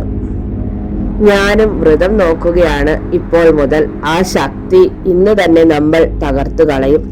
ഫാദർ ഹരിയെ നോക്കിയെന്ന് ചിരിച്ചു. അവർ അവിടെ നിന്ന് വിരിഞ്ഞു. ഹരി ബൈക്കിൽ കയറി പോകുന്നത് ഫാദർ നോക്കി നിന്നു. റൂമിലെത്തിയ ഫാദർ തന്റെ കയ്യിലിരുന്ന ഹോളി വാട്ടറും കൊന്തയും ടേബിളിൽ വെച്ചു. ഒന്ന് കുളിച്ചു കഴിഞ്ഞ് കൊച്ചുകുഞ്ഞിനെ വിളിച്ചു പറഞ്ഞു, കൊച്ചേ, ഞാനിന്ന് ഉപവാസമാണ്. ഒന്നും വേണമെന്നില്ല. ഇന്ന് ഒരു ദിവസം വീട്ടിൽ പോയിട്ട് പോരെ, നാളെ എത്തിയാൽ മതി. കൊച്ചുകുഞ്ഞ് തലയാട്ടി. ഫാദർ പകൽ മുഴുവൻ പ്രാർത്ഥനയാലും ഉപവാസത്താലും കഴിഞ്ഞുകൂടി. രാത്രിയിൽ 9 മണിക്ക് തന്നെ ഹരി എത്തി. അവന്റെ കയ്യിൽ തോൾസഞ്ചി ഉണ്ടായിരുന്നു. സർവസന്നാഹമായിട്ടാണ് ഹരി എത്തിയത് എന്ന് ഫാദറിന് മനസ്സിലായി. ഹരിയെ ഫാദർ അകത്ത് കയറ്റി വാതിലടച്ചു. എന്നിട്ട് പ്രാർത്ഥിച്ചുകൊണ്ട് ഹോളി വാട്ടറും വെള്ളിക്കുരിശും കയ്യിലെടുത്തു. ഫാദറിന്റെ മുഖം പതിവില്ലാതെ ശോഭിച്ചു. ഫാദർ പറഞ്ഞു. നമ്മൾ ആദ്യം ചെയ്യേണ്ട കർമ്മം മറ്റു കല്ലറകളെല്ലാം പരിശുദ്ധ വെള്ളം കൊണ്ട് ശുദ്ധീകരിക്കാനാണ്. കാരണം അവന്റെ സൈന്യമാണ് അവിടെ. നമുക്ക് നേരിടേണ്ടത് ജോർജ് ബെർണാഡിനെയാണ്. അത് ഓർമ്മ വേണം. ചെറിയ പാളീച്ച മതി, നമ്മൾ ആ സെമിത്തേരി വിട്ട് പുറത്തു പോരില്ല. അത് മാത്രമല്ല, ഈ സ്ഥലം മുഴുവൻ ഇരുട്ടിൽ നിറയും. അത് അനുവദിച്ചുകൂടാ. ഹരി പറഞ്ഞു. ഫാദർ, നമ്മൾ ജയിക്കും. ഈ നാടിനു വേണ്ടി, അതിനുവേണ്ടി എന്റെ ജീവൻ നഷ്ടപ്പെട്ടാലും സന്തോഷം മാത്രം. അങ്ങയുടെ അനുഗ്രഹം ഉണ്ടാവണം. ഫാദർ ഹരിയുടെ തലയിൽ കൈവച്ച് അനുഗ്രഹിച്ചു. സമയം 9 കഴിഞ്ഞു. അവർ വേഗം തന്നെ സായിബ് സെമിത്തേരി ലക്ഷ്യം വെച്ച് യാത്ര തുടങ്ങി. അമാവാസി ആയതിനാൽ ചുറ്റും കനത്ത ഇരുട്ട് മാത്രം. സെമിത്തേരിക്ക് മുൻപിൽ അവരെത്തി. ബൈക്ക് ഒരു സൈഡിൽ ഒതുക്കി വെച്ചിട്ട് അവർ സെമിത്തേരിയുടെ മുൻപിലെത്തി. ചീവീടുകൾ ഉറക്കെ ശബ്ദമുണ്ടാക്കി. വവ്വാലുകൾ ഒന്നിളകിയ പോലെ ശബ്ദമുണ്ടാക്കി. ഫാദർ പറഞ്ഞു, സാധാരണ വവ്വാലുകൾ രാത്രി ഒരിടത്തും ഇരിക്കാറില്ല. പക്ഷെ ഇവിടെ നോക്കൂ, അവയ്ക്ക് സെമിത്തേരി വിട്ടു പോകാനാവുന്നില്ല. അവന്റെ ശക്തിയാണ് അതിന് കാരണം. കാവൽ ഭടന്മാരാണ് അവ. ഹരി കയ്യിൽ കരുതിയ ഹാലജൻ ബൾബ് എടുത്ത് ഒരു സ്ഥലത്ത് സ്ഥാപിച്ചു. ആ വെട്ടത്തിൽ അവർ സെമിത്തേരിയുടെ ഉള്ളിൽ പ്രവേശിച്ചു. ഹരിയുടെ നെറ്റിയിൽ വിയർപ്പ് പൊടിഞ്ഞു. ചെന്നൈയിലൂടെ താഴേക്കൊഴുകി. ഫാദർ ഹരിയുടെ കയ്യിൽ ഹോളി വാട്ടർ കൊടുത്തു. എന്നിട്ട് പറഞ്ഞു, ഹരി, സകല കല്ലറയിൽ പോയി ഇത് 3 പ്രാവശ്യം തളിക്കണം. ഏകദേശം 15ഓളം കല്ലറകളുണ്ട്. ബാക്കിയെല്ലാം നശിച്ചുപോയി. ജോർജ് ബെർണാഡിന്റെ കല്ലറ ഒഴിവാക്കി വേണം ചെയ്യാൻ. ഇപ്പോൾ അവൻ ഇവിടെ ഇല്ല. ഉണ്ടെങ്കിൽ നമുക്ക് പെട്ടെന്ന് സെമിത്തേരിയിൽ കടക്കാൻ കഴിയില്ല. അവൻ ഇപ്പോൾ റോയിയുടെ സമീപം എത്താൻ നോക്കും. അപ്പോഴേക്കും ഇവിടെയുള്ള ആത്മാക്കൾ ശുദ്ധീകരിക്കപ്പെടണം. ഒരു തുള്ളി വിശുദ്ധ ജലം സെമിത്തേരിയിൽ വീഴുന്ന നേരം അവൻ അറിയും. പിന്നെ അവൻ ഇവിടെ എത്തും, കുട്ടികളെ വിട്ട്. അതാണ് നമുക്ക് വേണ്ടത്. ഹരി പ്രാർത്ഥനയോടെ ഹോളി വാട്ടർ വാങ്ങി. എന്നിട്ട് സെമിത്തേരിക്ക് ഉള്ളിലേക്ക് നടന്നു. ആദ്യം കണ്ട കല്ലറയിൽ 3 വട്ടം തളിച്ചു. അടുത്ത നിമിഷം കാറ്റും പൊടിയിലും പെട്ട് സെമിത്തേരി നിറഞ്ഞു. ഫാദർ ഉറക്ക വിളിച്ചു പറഞ്ഞു, ഹരി, ഒന്നും ശ്രദ്ധിക്കേണ്ട, വേഗമാവട്ടെ, അവൻ ഇപ്പോൾ എത്തും. ഹരി മനസ്സിൽ മന്ത്രങ്ങൾ ഉരുവിട്ടുകൊണ്ട് ഓരോ കല്ലറയിലും ഹോളി വാട്ടർ ശുദ്ധീകരിച്ചു. ഫാദർ സെമിത്തേരിയിൽ മുട്ടുകുത്തി പ്രാർത്ഥിച്ചുകൊണ്ടിരുന്നു. പെട്ടെന്ന് തന്നെ സെമിത്തേരിയിൽ കൊടുങ്കാറ്റ് പോലെ ജോർജ് ബെർണാഡ് വന്നു. അതിഭീകരമായിരുന്നു അവന്റെ മുഖം. സകലവും സംഹരിക്കാനുള്ള കലിയോടെ അവൻ ഫാദറിന് നേരെ അടുത്തു. ഫാദറിന്റെ മുഖത്ത് വവ്വാലുകൾ മുറിവുകൾ ഉണ്ടാക്കി. അവ ഫാദറിനെ പൊതിഞ്ഞ് ആക്രമിച്ചു. ജോർജ് ബെർണാഡ് ഭീകരമായി അലറി. ഹരി സെമിത്തേരിക്കുള്ളിലുള്ള അവസാന കല്ലറയ്ക്കും ഹോളി വാട്ടർ തെളിച്ചു. എന്നിട്ട് പെട്ടെന്ന് തന്നെ കാറ്റിന്റെ ശക്തിയെ വകഞ്ഞു മാറ്റി ഫാദറിന്റെ സമീപമെത്തി. കയ്യിലുള്ള രുദ്രാക്ഷം എടുത്ത് മന്ത്രങ്ങൾ ഉരുവിട്ടുകൊണ്ട് അതിൽ നിന്നും ഒരെണ്ണം പൊട്ടിച്ചെടുത്തു. വവ്വാലുകൾക്ക് നേരെ എറിഞ്ഞു. ഒരു തീഗോളം പോലെ അത് പാഞ്ഞു ചെന്ന് ഫാദറിന് ചുറ്റും ഒരു വലയം തീർത്തു. വവ്വാലുകൾ ഉറക്കെ കരഞ്ഞുകൊണ്ട് അകന്നുപോയി. ജോർജ് ബെർണാഡ് തീ പാറുന്ന കണ്ണുകളോടെ ഹരിയുടെ നേരെ തിരിഞ്ഞു. പെട്ടെന്ന് സെമിത്തേരിയിൽ നിന്നുള്ള മരത്തിൽ നിന്നും ഒരു മരച്ചില്ല ശക്തമായ കാറ്റിൽ ഒടിഞ്ഞ് ഹരിയുടെ മേലെ വീണു. അവന്റെ കയ്യിൽ നിന്ന് രുദ്രാക്ഷവും ഹോളി വാട്ടറും തെറിച്ചുപോയി. അടുത്ത നിമിഷം ജോർജ് ബെർണാഡ് ഹരിയെ ഒരു കൈയിൽ തൂക്കിയെടുത്തു. ഹരിയുടെ രക്ഷാതകിട് പൊള്ളി അടർന്നുപോയി. ഹരി മരണം മുന്നിൽ കണ്ടു. പെട്ടെന്ന് ജോർജ് ബെർണാഡ് ഉറക്കി അലറി. ഫാദർ തന്റെ കയ്യിലിരുന്ന വെള്ളിക്കുരിശ് ജോർജിന്റെ പുറകിൽ ആഞ്ഞുകുത്തി. ഹരി തറയിൽ വീണു. ജോർജ് ബെർണാഡ് തിരിഞ്ഞ് ഫാദർ പുറകോട്ട് മാറി. ഹരി തെറിച്ചുപോയ രുദ്രാക്ഷവും ഹോളി വാട്ടറും കയ്യിലാക്കി. എന്നിട്ട് ഫാദറിന്റെ സമീപം വന്ന് നിന്നു. ജോർജ് ബെർണാഡ് തന്റെ ശരിക്കുമുള്ള രൂപം പുറത്തെടുത്തു. 7 അടിയോളം ഉയരമുള്ള വികൃതമായ ഒരു രൂപം. വലിയ ചെവികൾ, അതിൽ നിറയെ രോമങ്ങൾ, നീണ്ട കറുത്ത ഗൗണാണ് വേഷം. അലറിക്കൊണ്ടിരുന്ന ജോർജ് ബെർണാഡ് പതുക്കെ ചിരിക്കാൻ തുടങ്ങി. ആ ചിരി അട്ടഹാസമായി അവിടെ ആകെ മുഴങ്ങി. അവൻ കൈകൾ ഉയർത്തി. അവന്റെ പിറകിൽ തറച്ച കുരിശ് അവരുടെ മുന്നിലേക്ക് വന്നു വീണു. ഫാദർ ഹരിയെ നോക്കി. ഹരി പെട്ടെന്ന് തന്നെ തന്റെ രുദ്രാക്ഷമാല എടുത്ത് മന്ത്രങ്ങൾ ജപിച്ചുകൊണ്ട് ജോർജ് ബെർണാഡിന് നേരെ എറിഞ്ഞു. നീല നിറത്തിലുള്ള തീഗോളങ്ങളായി അവ ജോർജ് ബെർണാഡിനെ വലയം ചെയ്തു. ഫാദർ പറഞ്ഞു, ഹരി, സമയം കൂടുന്തോറും അവന് ശക്തി കൂടും. ഇനി സമയം കളയാനില്ല. ഫാദർ ഹോളി വാട്ടർ ഹരിയുടെ കയ്യിൽ നിന്നും വാങ്ങി. എന്നിട്ട് പ്രാർത്ഥനയോടെ അത് ആ പിശാചിന് നേരെ തളിച്ചു. ജോർജ് ബെർണാഡ് ഉറക്കെ അലറിക്കൊണ്ട് പുറകോട്ട് നീങ്ങി. രണ്ടു ശക്തികൾക്കും ഇടയിൽപ്പെട്ട് അവൻ അലറിക്കൊണ്ട് കല്ലറയിൽ മറഞ്ഞു. ഹരി സഞ്ചിയിൽ നിന്നും ടോർച്ച് എടുത്ത് എന്നിട്ട് ഫാദറിനെയും കൂട്ടി കല്ലറയ്ക്ക് സമീപമെത്തി. കല്ലറയ്ക്കുള്ളിൽ ജോർജ് ബെർണാഡ് ഇല്ലായിരുന്നു. അവർ പരസ്പരം നോക്കി. പെട്ടെന്ന് തന്നെ സെമിത്തേരിയുടെ ഗേറ്റ് ഇളകി. അത് അവരുടെ നേരെ പാഞ്ഞു വന്നു. ഫാദർ ഹരിയെ തള്ളി മാറ്റി. ഹരി തെറിച്ചു വീണു. ഭാരമുള്ള ഇരുമ്പ് ഗേറ്റ് വന്ന് ഫാദറിന്റെ ദേഹത്ത് അതിശക്തിയോടെ ഇടിച്ചു വീണു. ഒരു ഞെരുക്ക ഫാദറിൽ നിന്ന് ഉയർന്നു. ഹരി ഉറക്ക നിലവിളിച്ചു പോയി. ഫാദർ! ജോർജ് ബെർണാഡ് ഹരിയുടെ സമീപം വന്നു നിന്നു. ഹരിയുടെ കഴുത്തിൽ കൂർത്ത നഖങ്ങൾ ഇറങ്ങാൻ തുടങ്ങി. ഹരിയുടെ കണ്ണുകൾ മിഴിഞ്ഞു. അവന്റെ നാവ് പുറത്തേക്ക് നീണ്ടു. പെട്ടെന്ന് ജോർജ് ബെർണാഡ് ഹരിയെ വിട്ടുകൊണ്ട് തിരിഞ്ഞു.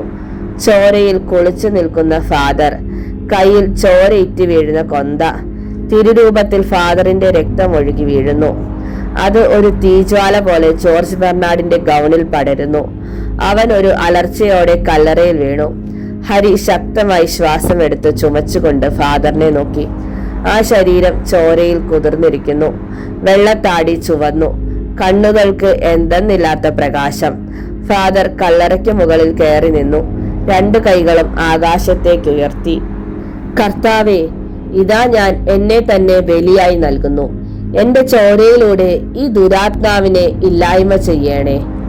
ഫാദറിന്റെ മൂക്കിൽ നിന്നും വായിൽ നിന്നും രക്തം പുറത്തേക്കൊഴുകി. ആത്മയോഗിയുടെ രക്തത്താൽ ആ കല്ലറ ശുദ്ധീകരിക്കപ്പെട്ടു. ഫാദർ തന്റെ കയ്യിലിരുന്ന കൊന്ത കല്ലറയിലിട്ടു. അവസാനമായി ഒന്നുകൂടി അലറിക്കൊണ്ട് ജോർജ് ബെർണാഡ് ഉരുകി ഇല്ലാതെയായി. കൊന്ത മാത്രം അവിടെ ശേഷിച്ചു. വവ്വാലുകൾ സെമിത്തേരി വിട്ട് പറന്നകന്നു. അവിടെ പൂർണ്ണ നിശബ്ദത കളിയാടി. ഫാദർ തിരിഞ്ഞ് ഹരിയെ നോക്കി. കൈ ഉയർത്തി. നിലത്തേക്ക് മറിഞ്ഞു വീണു.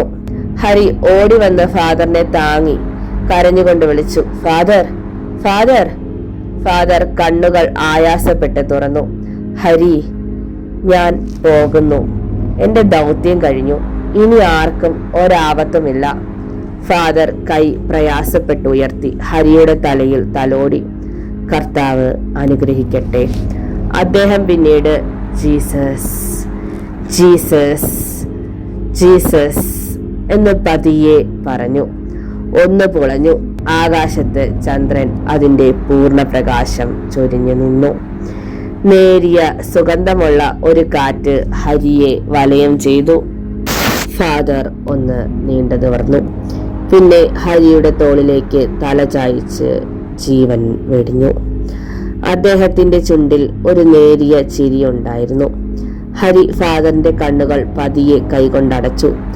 ഫാദറിന്റെ മുഖത്ത് ഹരിയുടെ 2 തുള്ളി കണ്ണുനീർ വീണു. ആ മഹായോഗിയുടെ ശരീരം തോളിലെടുത്തുകൊണ്ട് ഹരി സെമിത്തേരിക്ക് പുറത്തേക്ക് കടന്നു. അപ്പോഴേക്കും തോമസിന്റെ നേതൃത്വത്തിൽ ആ ഗ്രാമവാസികൾ ഒന്നടങ്കം അവിടെ കൂടിയിരുന്നു. അവർ ഒന്നടങ്കം ആ ഫാദറിന്റെ ശരീരം പള്ളിയിൽ കൊണ്ടുപോയി. തങ്ങൾക്ക് വേണ്ടി ജീവൻ വെടിഞ്ഞ ആ മഹാനെ ഓർത്ത് അവർ കണ്ണുനീർ ഒഴുക്കി. പിറ്റേന്ന് വലിയ ജനക്കൂട്ടത്തെ സാക്ഷിയാക്കി പള്ളി സെമിത്തേരിയിൽ ഫാദറിനെ അടക്കം ചെയ്തു. ദൂരെ മാറി നിന്ന് എല്ലാം കണ്ടുകൊണ്ട് ഹരിയും രാജീവും റോയിയും ഉണ്ടായിരുന്നു. ഹരി നിറഞ്ഞു തുളുമ്പിയ കണ്ണുകളോടെ അവരെ നോക്കി. പിന്നെ പള്ളിക്ക് പുറത്തേക്ക് നടന്നു. തന്റെ ഗുരുതുല്യനായ ഫാദറിന്റെ മരണം ഹരിയെ തകർത്തു കളഞ്ഞു. ആ വിഷമം കണ്ട് സഹിക്കാൻ വയ്യാത്ത പോലെ പള്ളിമേടയിൽ നിന്നും ഒരു വെള്ളരിപ്രാവ് കുറുകിക്കൊണ്ട് പറന്നു. കൂട്ടുകാരെ, സെമിത്തേരി എന്ന ഹൊറർ ത്രില്ലർ സ്റ്റോറി ഇവിടെ തീർന്നിരിക്കുകയാണ്. നിങ്ങൾക്ക് ഇതുപോലുള്ള സ്റ്റോറികൾ കേൾക്കാൻ ഇഷ്ടമാണെങ്കിൽ ഉടൻ തന്നെ ഞങ്ങളുടെ ചാനൽ സബ്സ്ക്രൈബ് ചെയ്യുക. അടുത്തുള്ള ബെൽ ബട്ടൺ കൂടി അമർത്തുക. ഞങ്ങൾ ഇടുന്ന വീഡിയോസ് നിങ്ങൾക്ക് നോട്ടിഫിക്കേഷനായി വരുന്നതായിരിക്കും. നിങ്ങളുടെ അഭിപ്രായങ്ങൾ കമന്റായി രേഖപ്പെടുത്തുക. ലൈക്കും ഷെയറും ചെയ്ത് ഞങ്ങളെ സപ്പോർട്ട് ചെയ്യുക. അപ്പോൾ നമുക്ക് അടുത്ത വീഡിയോയിൽ കാണാം. അതുവരെ ബൈ ബൈ.